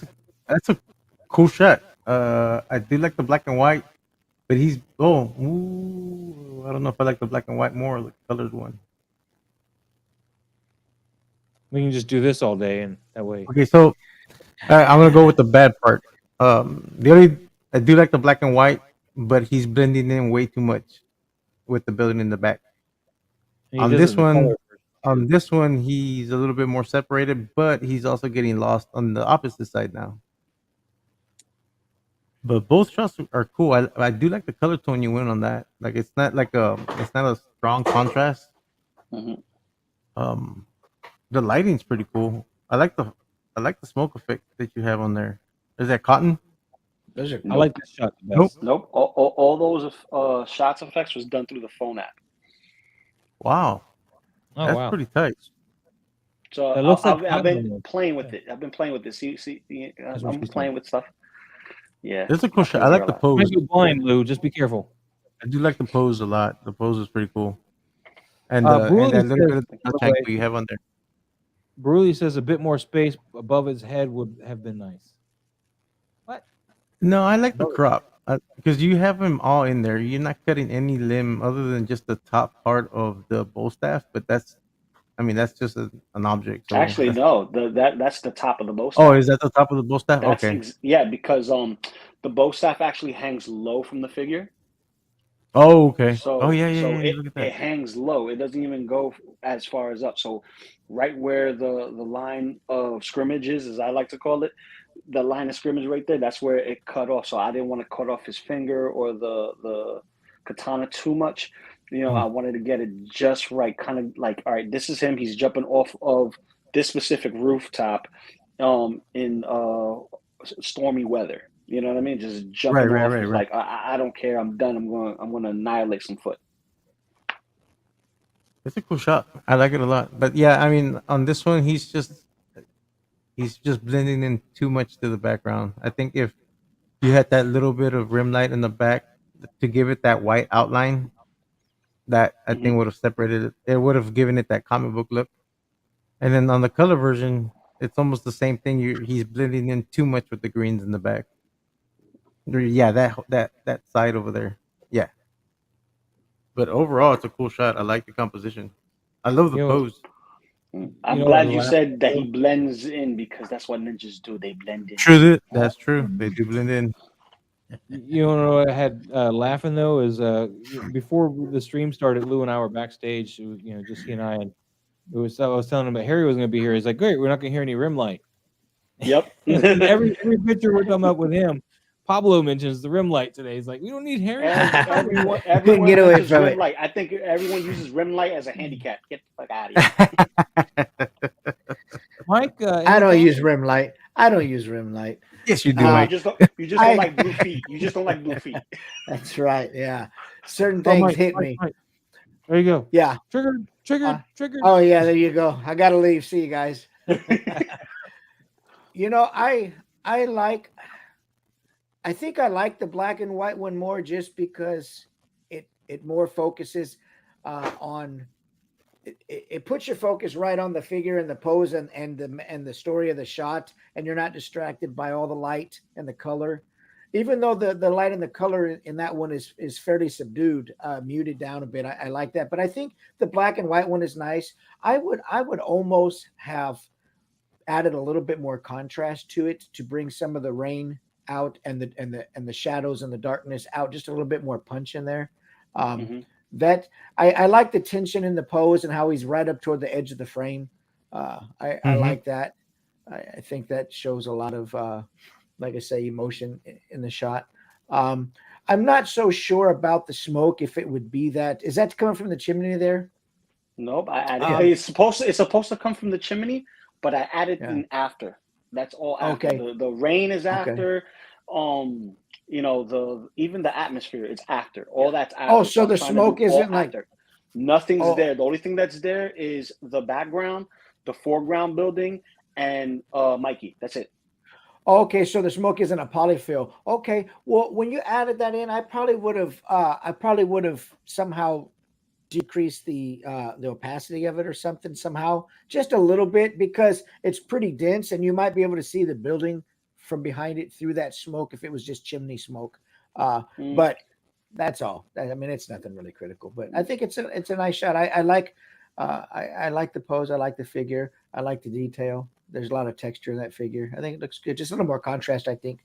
Black and white shots often contrast. I just think contrast when I see black and white, I really like contrast in there. But it looks good. I like it. Yeah. Yep. What about you, Like it. Miles? What do you think? What do you think before I go? Well, Lou, first of all, Ian's got some things to talk to you about rain. He says, when it comes to photoshopping rain, it's important to make sure the rain comes in slightly different directions. And you also want to layer the rain in more than one layer so it builds a depth. So you want each layer back, you want to like blur it a little bit more and blur it a little bit more. As you come forward, it gets less and less blurry, or whatever your focus length is, and then maybe even some more in the front, and blur it again, and yada yada, just to play with, to give you that depth rain. I'm only allowed three applications for the free app. No, I get where you're at. Forget about it. But I'm talking to other people, I'm not just broke. you, that are using the rain. Like if they're in Photoshop or whatever, they get these options. The other thing you got to remember with rain, specifically, particularly when you're photographing rain, is that you're only going to get rain where the most light is. Like if the light falls off from a spot, then you're not really going to even see the rain. And if you don't have a bright enough light, you won't see the rain. Think of all those shows that are shot up in Vancouver. It's raining like 90% of the time, and you don't see it because it's not bright enough to light up the rain. It's just like you may see one drop like mess up somebody's clothes. Oh, look, there's a water drop that hit their clothes.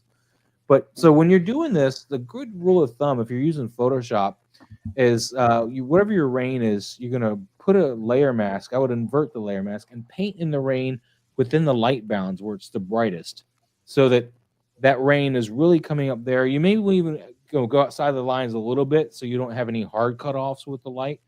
But for the most part, your brightest part of the rain. Actually, here, let me back up. Sorry. back up, rewind. Best way to do it. So you got your inverted mask so that you're painting in rain with your layer mask. Your hardest, like most strokes of layer mask to make it pull forward, the biggest opacity in the mask can be the stuff in the light.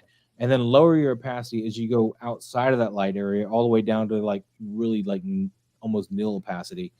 And that's going to help really paint rain in to look like it's in the actual shot, because as great as this look, I think the black and white sells it better because you don't know where the light source is per se to really play with the rain and stuff.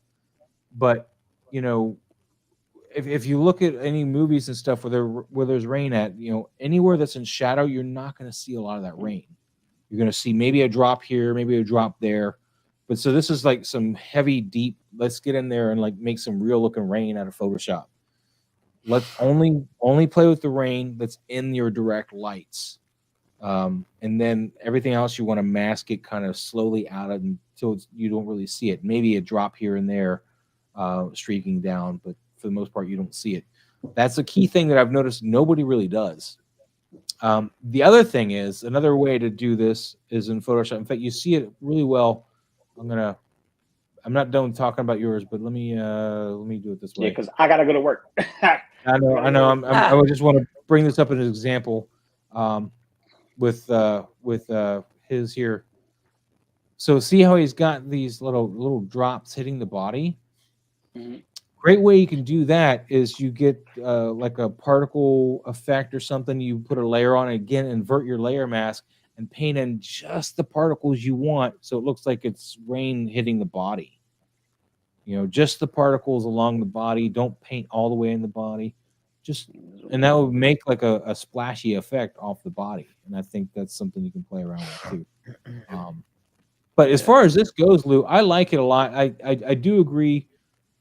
Lighting wise, yeah, you want to pull this out a little bit more. But I don't think it's a deal breaker because he is a ninja. He is stealthy. He's not a samurai. He's not going to just walk up and be like, "Hey, I heard you joked on my mom. Now I got to kill you." No, it's he's going to be all stealthy and like take people out without being seen. So not a deal breaker.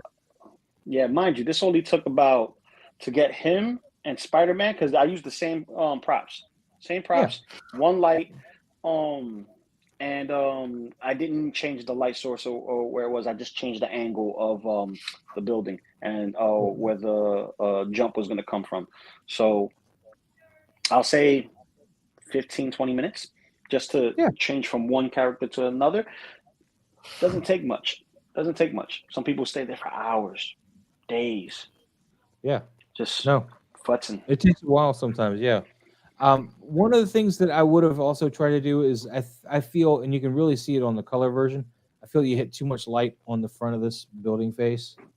It's just very bright considering how dark everything is out here. It's like almost like daytime is hitting just this one building and where he's at. And then this, of course, is all nighttime. Do you see what I'm saying? You really see it there. Yeah. It does come out as here, too. It's very, very bright. Yeah, but that could also be a New York City poster sign. You know what I mean? One of those big bright signs just boom blinds you in the face. It could be, but I didn't mention it to start a fight. I just mentioned something to look out for, maybe, so you don't have to make up a story next time to explain it. Yeah, but then again, you made a story saying that it looks like a daylight. Exactly. So why you gonna fight me? You want to hear what I'm saying? You want to fight because I tell you, no. Because the thing is this: I take your analysis and I put it on its head because you're telling me not to do something you just did. Yeah. But Ian says even though he doesn't like the way you did your rain, it's a solid shot. Oh no! I'm not doing it on Photoshop. I added the rest. And Harry says hi. We already went over. Hey Harry. What's going on, Harry? No rim lights for you today. No rim lights for you today. No rim lights. By the way, I want to thank you all for the feedback on my Joker shot. Dude, his redo of the Joker. Oh man, I wish everybody was still here. Bring it up. Let me see. Yeah. But I got to dip, guys. Hit that like button. Take care, subscribe. Lou. And Take care, Lou. I'll see you guys next week. Maz? Yes. We'll pick a fight again tomorrow. Trust me on that. All right. Later, guys. Peace. All right. Right on. Have a good night. That In here, man. Joker shot looks nice, but it doesn't have enough rim light. I'm sorry, it needs more rim light. No, he lit him up No. way better than he was, man. No, This that's is a lot. the redo. That's the Yeah. redo. So he's got the moonlight on this side of the face Yep. now, so it's Mhm. good. And brought it all out, man. Brought it all Yeah, out. this is gorgeous. It's nice when somebody goes back through and does a redo of their shot.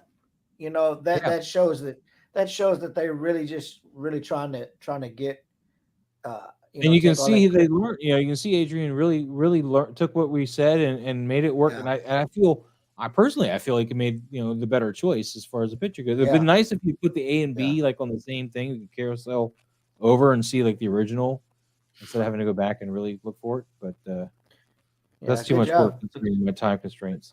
Ian, you totally did say that, man. I saw it. It's too late now. He's gone, Ian. He's gone. It's too late. He ran home and cried to mama. All right, we're gonna have to really pick and choose some love here because I gotta go soon. Let's see here. Mad Like a Predator. We haven't done anything from you yet. We got this cool engineer dude, and he's out there engineering somewhere in the engineering world. Adrian, why you send me into this stuff? No, too late, Adrian. We're done with you. He sent me the other picture. He's like, here you go. Here's the other one. No, we're done with you. Sorry, missed it.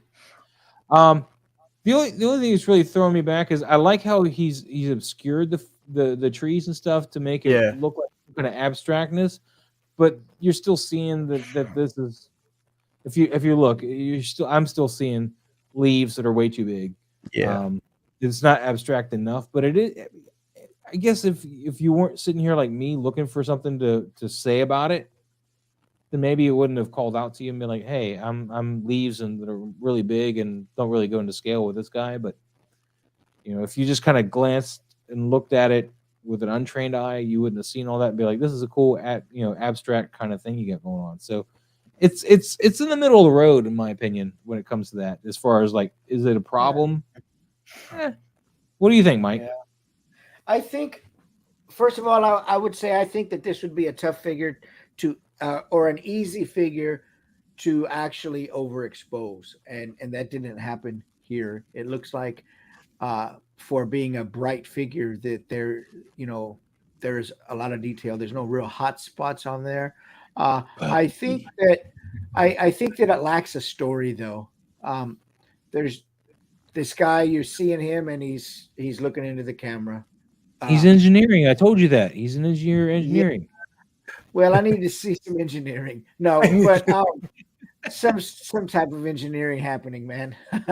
I think it's a fine shot. I'm happy with I think the background is obscured enough, but that's personal. But just some kind of story. He's just looking off into the frame there. You give him an acetylene torch or something to engineer with. Something, right? Something. Yeah, something in there. Maybe a protractor or some type of calculator, a pocket protector, anything like that shows engineering would work for me. You know what he needs? He needs your jackhammer. That's what he needs. Yeah. There we go. I think it's a fine shot, though. I think it at least the lunchbox. Yeah. Just I agree with you, Adrian. It's a fine shot. It could be improved a little bit with this little bit of story to it. That's all. Yeah. Pablo, I'm loving the dog. I want to keep your dog. Oh, yes, yeah. your dog. Yes, your dog. Oh, he's muted. All right, we'll move on then. That's cool. Dead Man Juan. All right, we're going to have to move through this really quick. I'm digging this one. This is a lot better work. Yeah. Than your previous shot. Although he isn't quite with this background, you can tell he's kind of in front of it. Your depth of field needs to be probably a little. I don't know. What do you? I'll ask somebody else. What do you think? It's something. It's just feel like he's on the first thing. The first thing I noticed is I would like to see more bottom of the boot, and the tree coming out of the head. Those are the two first things right there, man. You can see his foot, not just the boot. There's his foot. This is the sole of the boot right here. Yeah. But it cuts off right at the sole. Is there no ground there? Maybe it's my monitor. I need the treads. I'm not happy unless I get the treads. What's he standing on? It looks like he's standing on the edge of the frame. I like the shot. I like that it's black and white. But for me at least, he looks like he's standing right on the frame of the image. Yeah, man, I don't see the bottom of the boot, and I think it's a good shot. I think it's a good shot, but the depth of field is a little bit. But he could be standing far away from the background, so other than the tree coming right out of the middle of his head, it's a good shot. But that's just a portrait thing. That's it. But I like Pablo, please bail us out, man. You like the boots? Fired. Right? I'm fired. I'm fired. No, no, I do like the shot, but yeah, the depth of field. I mean, I don't mind the depth of field, but I think I would have preferred him cut at the knee, above the knee. Didn't need to show so much the boot because it throws you off a little bit that he's standing right on the edge. But I mean, it doesn't. It's not like a bad thing. But the only thing that distracts me the most is the fact that the tree is growing out of the helmet. Yeah. I didn't even pay attention to that because I just listened to Mike going on about the boots. I started staring at his boots. I didn't notice the tree coming out. I said the tree out of the head, Moss. You just, But at the end, I was already locked on the boots, man. I was like target locked on boots going. No, but I do like the shot. I like the black and white on it. The contrast is good on it. But yeah, the depth of field isn't that bad. It's not because he could be standing pretty far away from that jungle, like if he's on a rock or something. If he would have shown a little bit like of what he's standing on, I think it would have been a little better. And moved it a little bit where the tree doesn't look like it's growing out of the helmet. But those are just rules that I'm used to when I photograph people. You don't want objects to look like they're growing out of people's heads or stuff like that. So I kind of apply the same rules when I do toy photography. But other than that, it's a great shot, though. Yeah, I think with the depth of field, I think what's really is pulling me out of that depth, and it's probably nothing he's doing wrong. It's just how black his pants is and his suit is compared to all the other blacks in the shot. Even though he's there, legitimately there on the rail of a deck in his father's backyard, or father-in-law's backyard, and those trees are behind him. The fact that his pants are just so black, his sleeves are so black that it seems to be pulling all the blackness. It's like a different black tone than blacks in the trees and stuff. So it makes him look like he's superimposed on a background. I don't know. And now I'm focused on the tree on the head. Thank you. I finally got away from the boots. And now I see the tree on the head. It's sticking right out. Just a little to the left. Just a little to the right or left. Yeah. You just have to wiggle it just a little bit. Other side, man. Other side. Those damn trees always in the way. But I'm gonna give this a like anyway. I love it. It's a great shot. It's a cool shot. Great shot, Dead Man. Good shot. Good shot, Dead Man. We got Adrian's photography. Wait, is this the same Adrian? Yeah. Yes. Adrian, you don't get more. I like the shot though. We'll appreciate it real quick before we move on. I like that. It's cute. The blue is very, very saturated. Yeah, I like the blue. I want to desaturate that blue for the background a bit. Let me give that like. I'm gonna move on. I'm sorry. I can move a little quicker. Yeah. Adrian, I love you, man. I love you. But dude, you have this figure already. I'm jelly. You don't like. I need to get my hands on this figure. Yeah, I have to buy it. I need both. Have it. I need both. Everybody. Pablo. We saw this one last week. Oh, did we? Oh, yeah, I already like. There's an anthill. I got a bad story about anthills in Louisiana, but I won't go over that. Did we go over Smorros? No, I did not. No, we did not go over that. No, we didn't see the shot. All right, Mike, I'll let you open up, man. If you talk about his boots, so you're fired. No, I'm just kidding. Well, you know what? I don't see any boots, so you're safe. No, I'm just playing. Did I talk about his boots? Yeah, I did, didn't I? What are you talking about? No, Smorro Steven. Hey, good to see you on here. Thanks for the comments on Instagram. I appreciate it. First thing that I would say is that figure is camera left. The light is certainly hot on him. And I would do something with, what are they standing on? I can't really tell. My thing is so small. It looks like just a piece of foam board. like a black piece of foam board. Okay, poster board, or tabletop brightness. Take some of that light that's on the figure there and either diffuse it or bounce share a bit of that light on the figure's the face of him back there. Who is that figure? That's Ash from Evil Dead, man. Or Oh, that's Ash. Okay, yeah. See, I just NECA don't listen to me. But yeah, get a little light on that figure's face. Tell a little bit. Get the chainsaw up in the air. Pose that somehow to tell more of a story. Maybe that guy's chasing the turtle. Or is that a turtle? What is that? Yeah, it's from Mario. It's one of the. Okay. Yoshi. It's a undead Yoshi or something, right? I know those NECA figures. They don't really pose that well, but put him in a little running pose or put the chainsaw up on him or, but I see now. Yeah. Oh, yeah, it's he's trying packaging for a toy. Yeah. Yeah. So yeah. Okay. Well, that's creative. Yeah, that's creative. But with all that, just put a little bit more light on his face and tell a little bit more story and maybe get a little bit more pose and Ash with that chainsaw. That's a good looking chainsaw. Maybe get it up in the air. Right. That's all. A little bit more light, but good use of that packaging. Maybe throw a little dirt on the bottom of it or something so it doesn't look like he's standing on cardboard. It's that white line. That white line. Yeah. I would have found a way to. I mean, if you don't have Photoshop or anything, but disguise it with something. Yeah, I mean, if you had, I'm not sure if you used Photoshop or not, but in Photoshop you could easily remove that. But if you don't, I would have put something in the foreground to disguise it. All right, Pablo, any other thoughts on this one?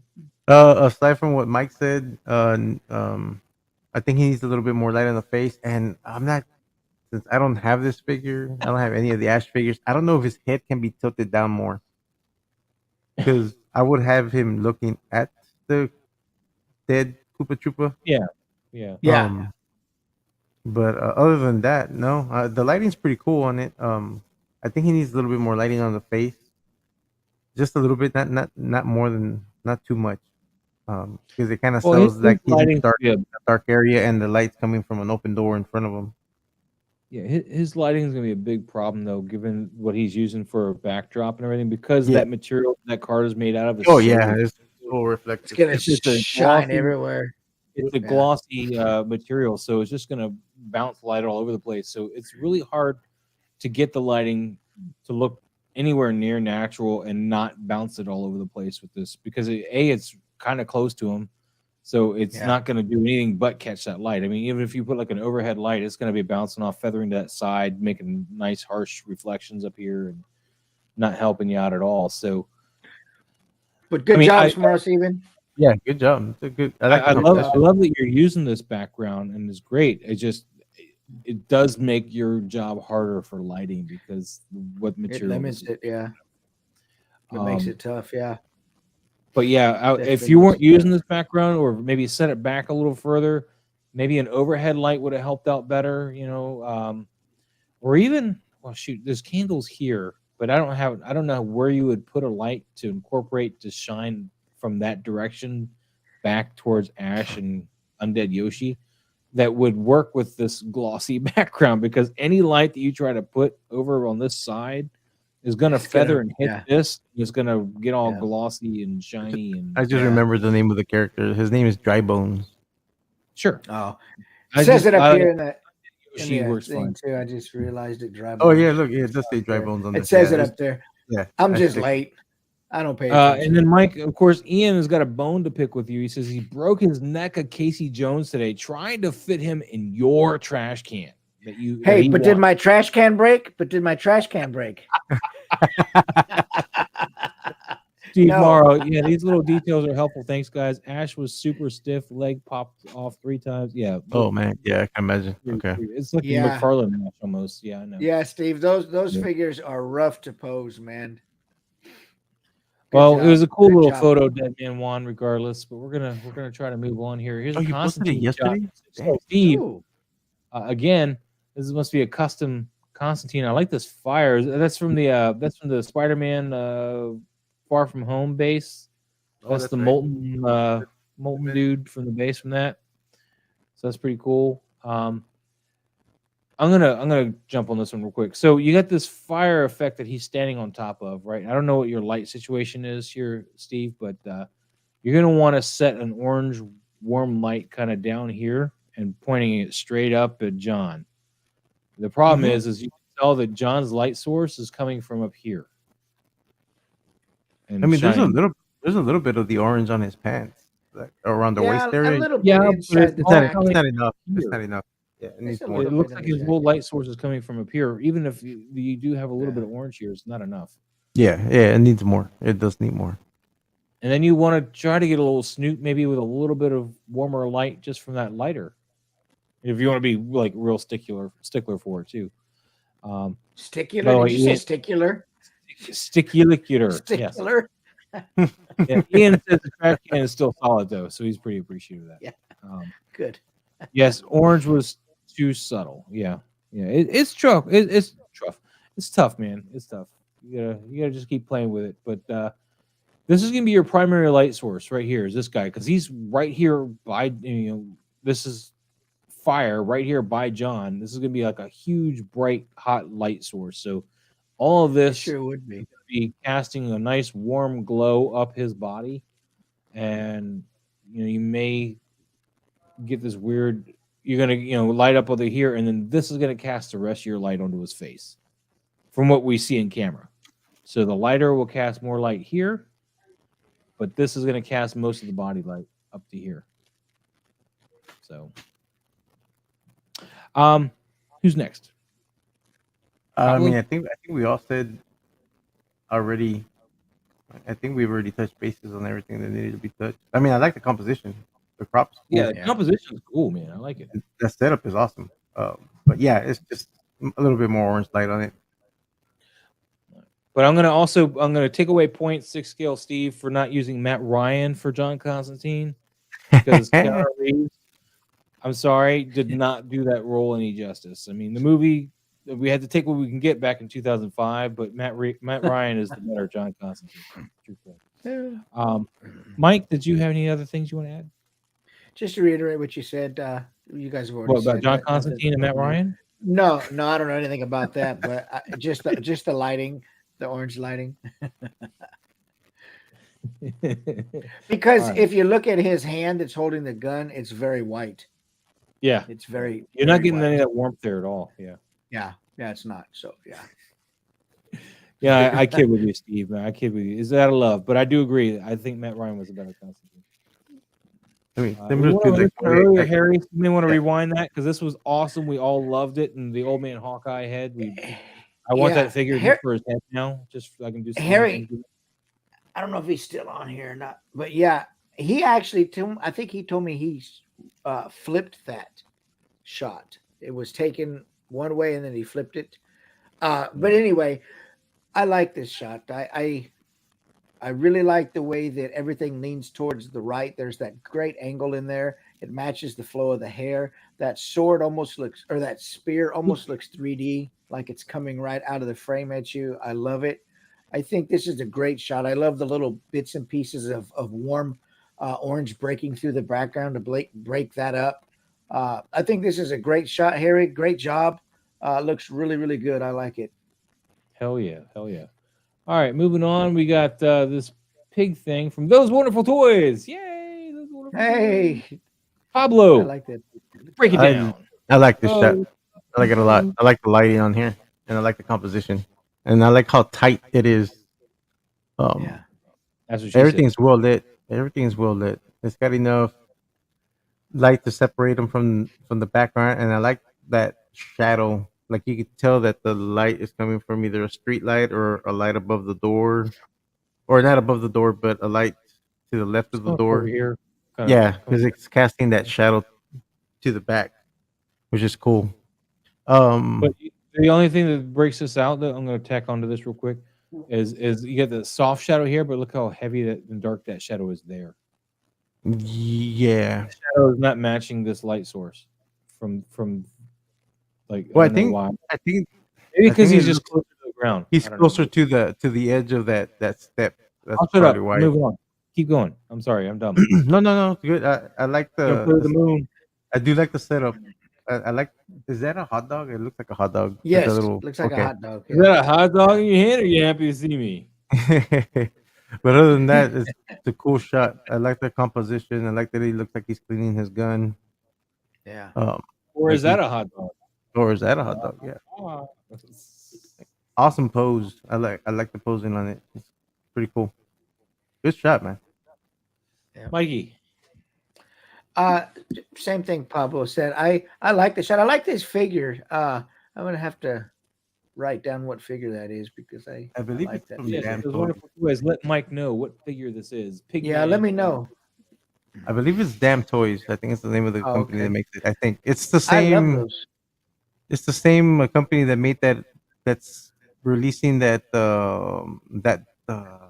That bum.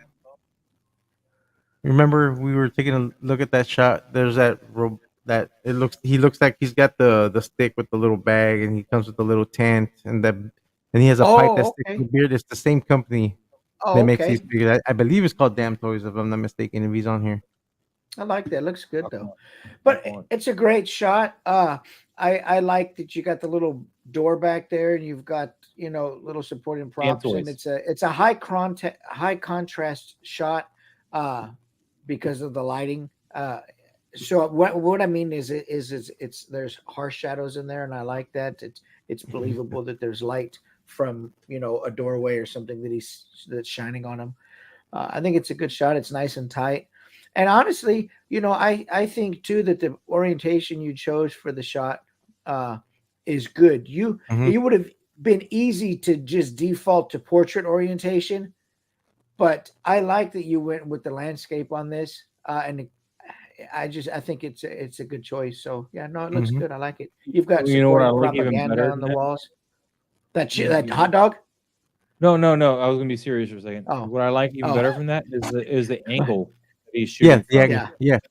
I love that. Lower looking up at him, like you're just some kind of piece of trash on the street, looking up at this thug with his whatever the dog is. Yes. I'm digging that shot angle. I like it. Yeah. And it is the Damn Toys, the gas station guys. Yeah. Okay. All right, we're gonna move on because I got very limited time here. Dude, we're gonna appreciate this and just move on, Andrew. We saw that one though last week. No, it's a different shot. Yeah, it's a different one. Oh, was it? Oh, okay. At least see the lightsaber's matching the color tone over here. That's good. Yeah. And the lightsaber looks a little better. I think it's selling. It's selling, more of a. It's got a little bit of softness to it, so it's not quite as harsh. Like it doesn't quite. The other one, it was a little harsh. And that's what I was talking about because I know Mike was contending that the other day. Like I like the hard lines on it, but this is more of what I like. That's right. To be like. See how it's still hard. It's still got a nice solid line, but it's not like pinpoint hard like it was last week. And the scale's not off. On the last one, the scale was off. I think the lightsaber that he had in the back was thicker than the lightsaber he had in the foreground. Yeah, you're right. I like that figure. I like that shot. I like that. This is a custom figure, man. This is badass, dude. There you go. It looks great. It does. Boom. That's a good there it is. All right, let's move on. Private chat went on. It'd be hard to take a bad shot of that figure. Oh yeah, your Popeye. Let's scoot on. Which this one right here? You want the Popeye with the lunchbox? You guys talk about that one for a second. You want the Popeye with the lunchbox? Man, look, he's already broken that lunchbox. You went and bought him a new lunchbox, and he's already broken it. Look at that. The hinge is coming off. His sandwich falling out. Popeye doesn't know his own strength. Spinach. Spinach is in jeopardy. Have some of those viewers comment on it too, man. Tell me what they think. Yeah, so Mike made this lunchbox, guys, and of course, in the scene, it's supposed to look like it's breaking down and falling apart, I guess. And of course, I guess he made the spinach and the whatever this bread, I guess, whatever this is. No, the spinach. Yeah, the spinach comes with Popeye actually. Okay. Yeah, the bread I made from clay. The lunchbox opens and closes, and it's magnetic. It's made the shot is supposed to be early morning. He's sitting on the bus bench, and his dang lunchbox fell open, and he dropped all the stuff on the ground. And it's a single light setup.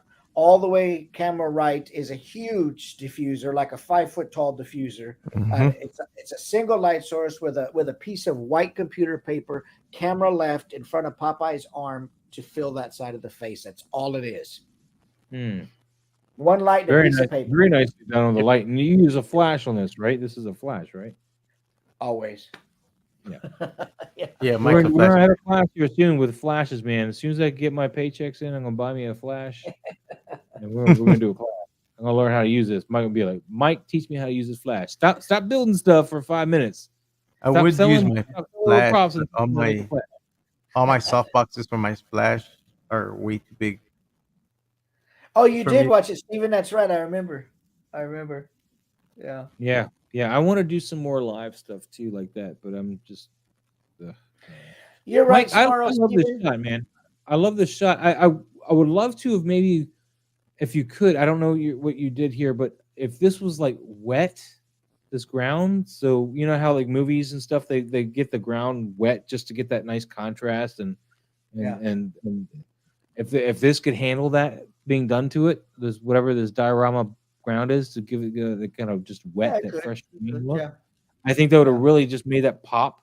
Because right now, Yeah. what's happening, in my opinion, I love everything here, but this doesn't look a lot like asphalt. It looks softer than asphalt somehow. I don't know why to me, but it looks more like a foam than an asphalt. It has a softness to it that I can just kind of see.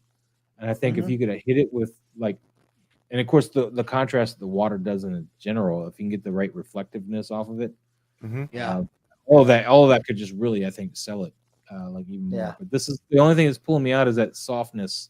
It doesn't quite look like asphalt. It looks more like a softer material than asphalt. Yeah. To me, but picture is great. No, you're good. Yeah, you're right. Good point.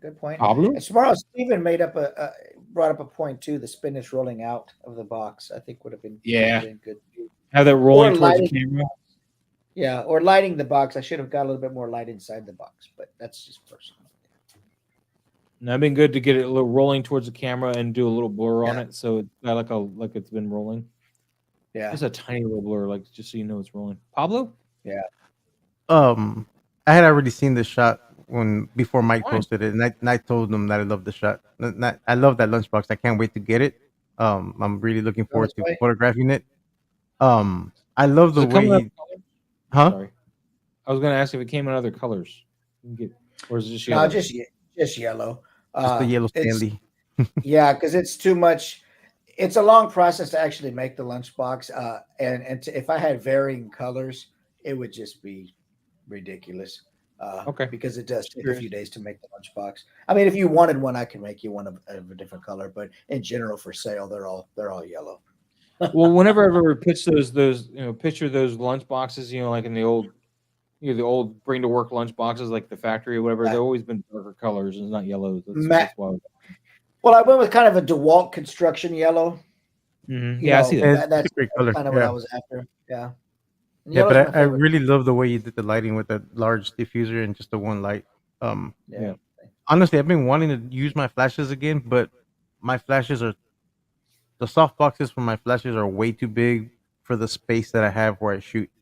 There's no way I can set those boxes up. And I mean, they would work fantastic because they're huge. I think they're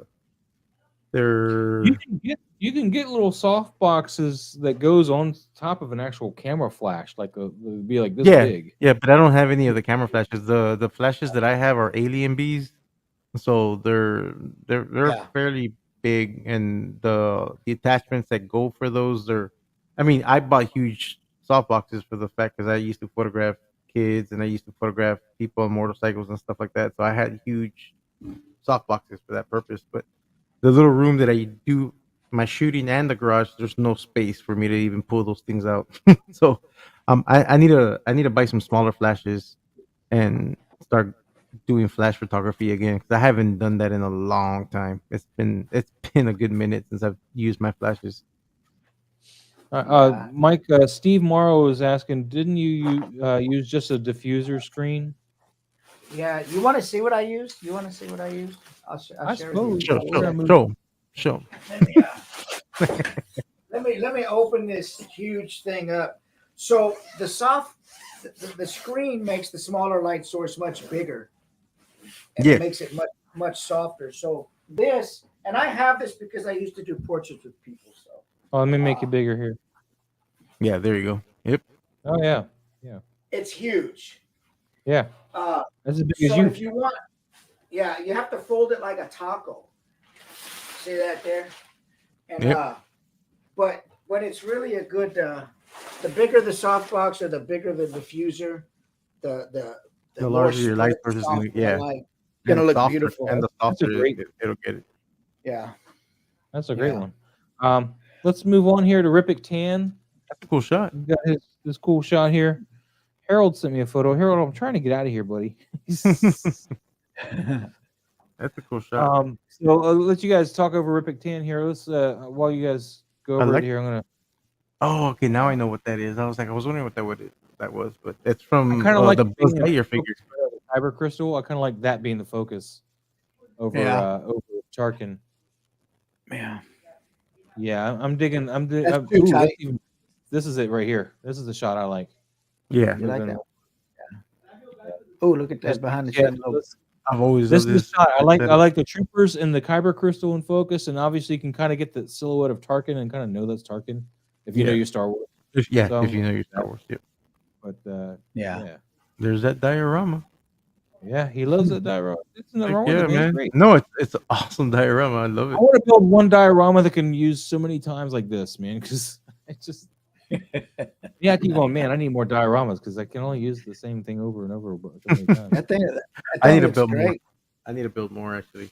And actually, I need to get ready for the Cosmic Legions coming pretty soon, so I need to build more.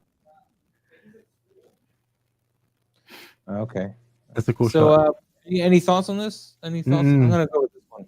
Any thoughts? Yeah, I like the shot. I like the lighting, the focus on the crystal, and I know I'm a little stickler of cutting heads and stuff, but on this one it works. So it's not. It does. Yeah. Yeah, because the focus is the crystal, so it's not so much the troopers. It's the focus is the crystal that we're here for that. But which focus range do you like? This one here or this one here?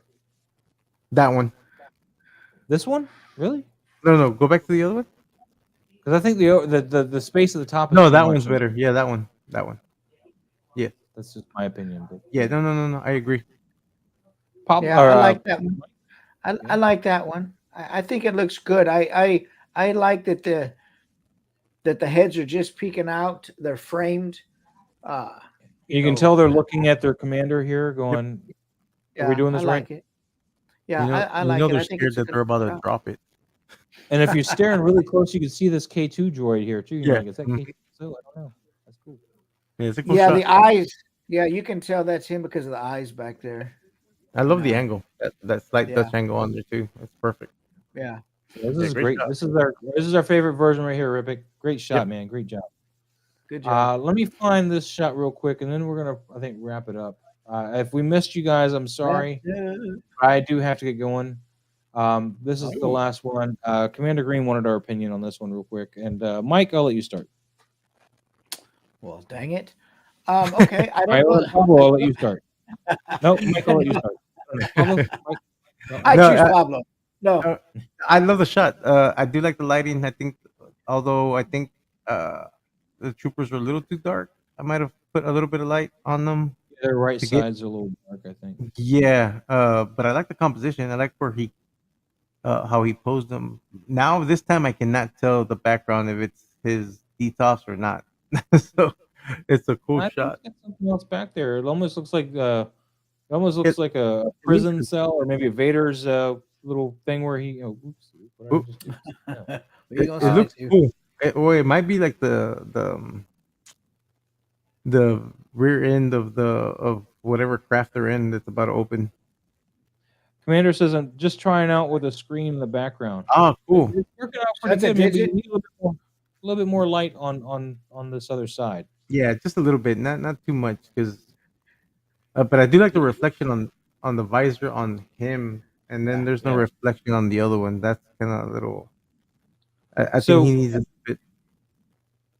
So I'm sorry, Paulo. With this light source, see how far across this light source is? Yeah. So you should have a bit more rim lighting along this edge here. Yep. Like, so this, whatever this light is, needs to come around his shoulder and around his helmet a little bit more. Kind of pull him back in there. Remember what I was talking about when you're doing in front of a screen? You want to overemphasize that light to pull them back into the shot. Yeah. And the same thing with this, even though the light's a little bit outside, it could possibly be bouncing off this and pulling back in and grabbing this around the arms and the head here. So give a slight outlining white light, that matches this to these other sides to just help pull them back into the shot. Sorry, Pablo. No. That's good. But Mike? I mean, that pretty much explains it all. I think you both are right. I just I'm right. I think if we're using Photoshop, it would be tough here just to adjust the highlights because that it would adjust that big light source in the back also. But when you say screen, you try to screen. Is this like a digital background? You mean? Yeah, he's in front of a monitor or whatever. Yeah. Okay, so then yeah, you could adjust the brightness on the figures. Just maybe a bounce card on the right, or just a little bit more light on them. I would like to see a little bit more of them because they're good looking figures. Just a little bit more reflection, not necessarily full light on them, but reflective highlights. Just bump those highlights. Yeah, bounce card back over here, I think would work wonders. Get some of that light around the side a little bit more, and pull them into that shot. Yeah, that's all. Commander Green says, "Yeah, I felt like they were dark on the right side of the trooper." Yeah, you were right. You're right. Commander Green, you know what you're doing, man. You don't need us. You're better than us. All right. So I'm sorry if I didn't get to your shots, guys. I do need to take off, so I can't stick around and keep going. No worries. So if I missed anybody, I will try to take more time next week and go through it. But with that being said, Mike, do you have anything coming up this week that you want to talk about? No, I want to get some photography done. I managed to get some done this last week. But I want to go out. And do some photography with that fella back there. Oh, I'm looking forward to that, Mike. Yeah, I think I'm going to go. I've got an early settlers cemetery here in town that I may take a table, throw some dirt on, and get some of those mausoleums or whatever you call those things in the back. And bring some of my styrofoam gates that I have and set a scene with that outside. We'll see. Nice. We'll see what happens. Right. That's all. All right, Pablo, you got anything going on, buddy? A lot of photography work. Nice, especially all the Mythic Legion figures that I picked up this past weekend. So I have a lot. I'm jealous of all the figures you shoot, and then I may have some potential work, so I need to get that ready. So a lot to do this week, for photography wise. A lot to do. All right, and then as for me, I didn't get a lot of photography in this week. I did get this shot done yesterday. I was like, man, I really just want to take a shot, right? I did these 2 shots this week, and the rest of the stuff I'm posting this week that I got planned so far are just reposts from my old account. Yeah, this one turned out good. This is with this moon that I just got, and I got a lume cube in there, lighten it up, and then I photoshopped this little bit here. Basically, when I did this shot, I took a lume cube with a snoot, and I just lit up the claws even more to get them hot enough, light enough, because the natural light in the scene was not lighting them up a lot. They were kind of getting pulled back into the background.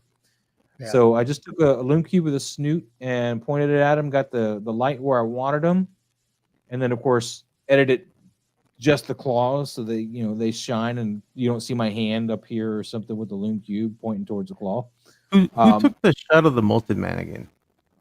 Say again? Who's the one that took the shot that had the molted man on the floor and on Constantine? That was Steve. Oh, okay. Our new guy, 6 Scale Steve. Yeah. Oh, okay. Because I was gonna say, if he wants, he could go take a look at that Lady Death shot I did, where I used the green light underneath her and how much of that light spilled on her. Oh, yeah. That way he can get an idea of how much of that orange light he needs to put on Constantine, because of the amount of light output that molted man should be shooting in theory, like at him. Yeah. You can probably not get quite a good as idea. much as what you hit on the floor, though, because molten man is not just like a big fire underneath him. That's true. At least you see like the arm and like another arm in the head, and that's about it. So, but the rest of the body, I guess, could be below some of that. I don't know. What's that spot right there, Maz? Upper left of the frame. Keep going up. Go left. Go left. What is that spot right there? Keep right going here? left. No, right there. There's an orange spot right there. What is that? Orange spot up here? Yeah, right there. I Is that on think it's on my monitor. Ah! Oh. I'm like, I don't see no orange I was spot. gonna say the same thing. I don't see an orange spot, Mike. Are you sure you're seeing the same image? Yeah, it was hard for us to find some bodies. I was emulating the cover of Wolverine #1, kind of a little bit. It's a cool shot, man. I really love that shot. So I grabbed some troopers and used their bodies there. I was like, it's pretty cool. Heck yeah. But and then I also, thank you. I also had to go back and redo his helmet because, and I've finally given up because if you've seen this figure, his helmet is like a brighter yellow than the rest of his costume. So I went through with a dry brush of like a caramel kind of color to kind of get it to match more of this yellow. Match the color. Yeah. It is a plastic as opposed to cloth, so it is kind of doing all kinds of crazy stuff up here. It's nice looking. I like that pose, man. It's good. Again, I did this one here, and this is with the lightsaber pack right there. And I get this softness on this end by using an optical flare to kind of just soften that out. I put it behind the lightsaber and let it kind of blow through it. Yep. Yeah. And it really makes it look like it's a lit lightsaber instead of just me pasting an effect on top of the lightsaber. Yeah. And this one, she's doing a mic drop. I'm just kidding. She's doing the force pull. Yeah, it's a good angle. That angle is nice. It's I wanted to kind of get the menace of Maul here, and of course I wanted her to just be staring him down, and got some lighting in the eyes there. I was pretty happy with the way that came out. I probably should have tilted the saber because it does look kind of like a mic drop. it kind of does, but I mean, if you know that they're force users, you can actually read that she's. Yeah, there's no good way to do that. And then of course, I was so rushed. I probably could have done some sand or something on top of this, but this is my default little asphalt ground. I was like, hell with it. And then I used a little bit of content aware fills to kind of fill in the crack from the diorama piece on top of the other diorama piece because it flush. And of course, there's going to be some crack areas, so I let some of it go. But on this side, I really let it because it kind of helped blend it in, make it less obvious.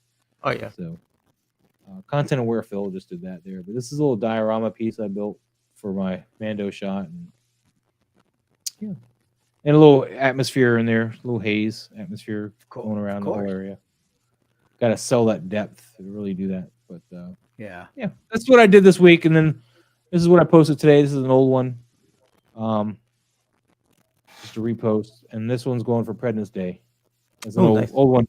Well, I have to share this one because I saw like in this Facebook account that they're trying to steal it. Like somebody cut my signature off of it, from my old hacked account, and they're all like, "Look at my stuff!" And there's like 4,000 freaking likes on it. I'm like, dude, that's so maddening. Not your thing, man. So maddening, man. It's so in front. So I'm like, I'm gonna put him back on my stuff. Like, this is mine. So yeah. But anyway, enough about me. Yeah, I like that Wolverine, man. That looked good. That was a good shot, man. Yeah, I was pretty happy with it because I haven't been able to get a good picture of him because his helmet was always like that brighter yellow. It just never meshed with his clothes. It drove me nuts. Yeah. Anyway. Well, guys, I'm gonna get out of here. I probably won't see you guys until next week. The show time, I might keep it at 7. Does 7 work for you two? Yeah, 7's fine. It works. Works. I mean, I got here just in time for it because I got here literally like when I got on is when I got home from the airport. Okay, so, you did pretty good. Yeah. So I mean, I next week I work until 4, which isn't as late as 5, but that way I'm not rushing like I did today. I have an extra hour to kind of hang out with the wife or whatever and relax. No, this time was actually pretty good. So we might move it to 7. I'll see what Harry said, although he called out entirely, man. Anyway, thanks everybody for being here today. I appreciate it. And we will see you guys next time. Thanks again, guys. Peace.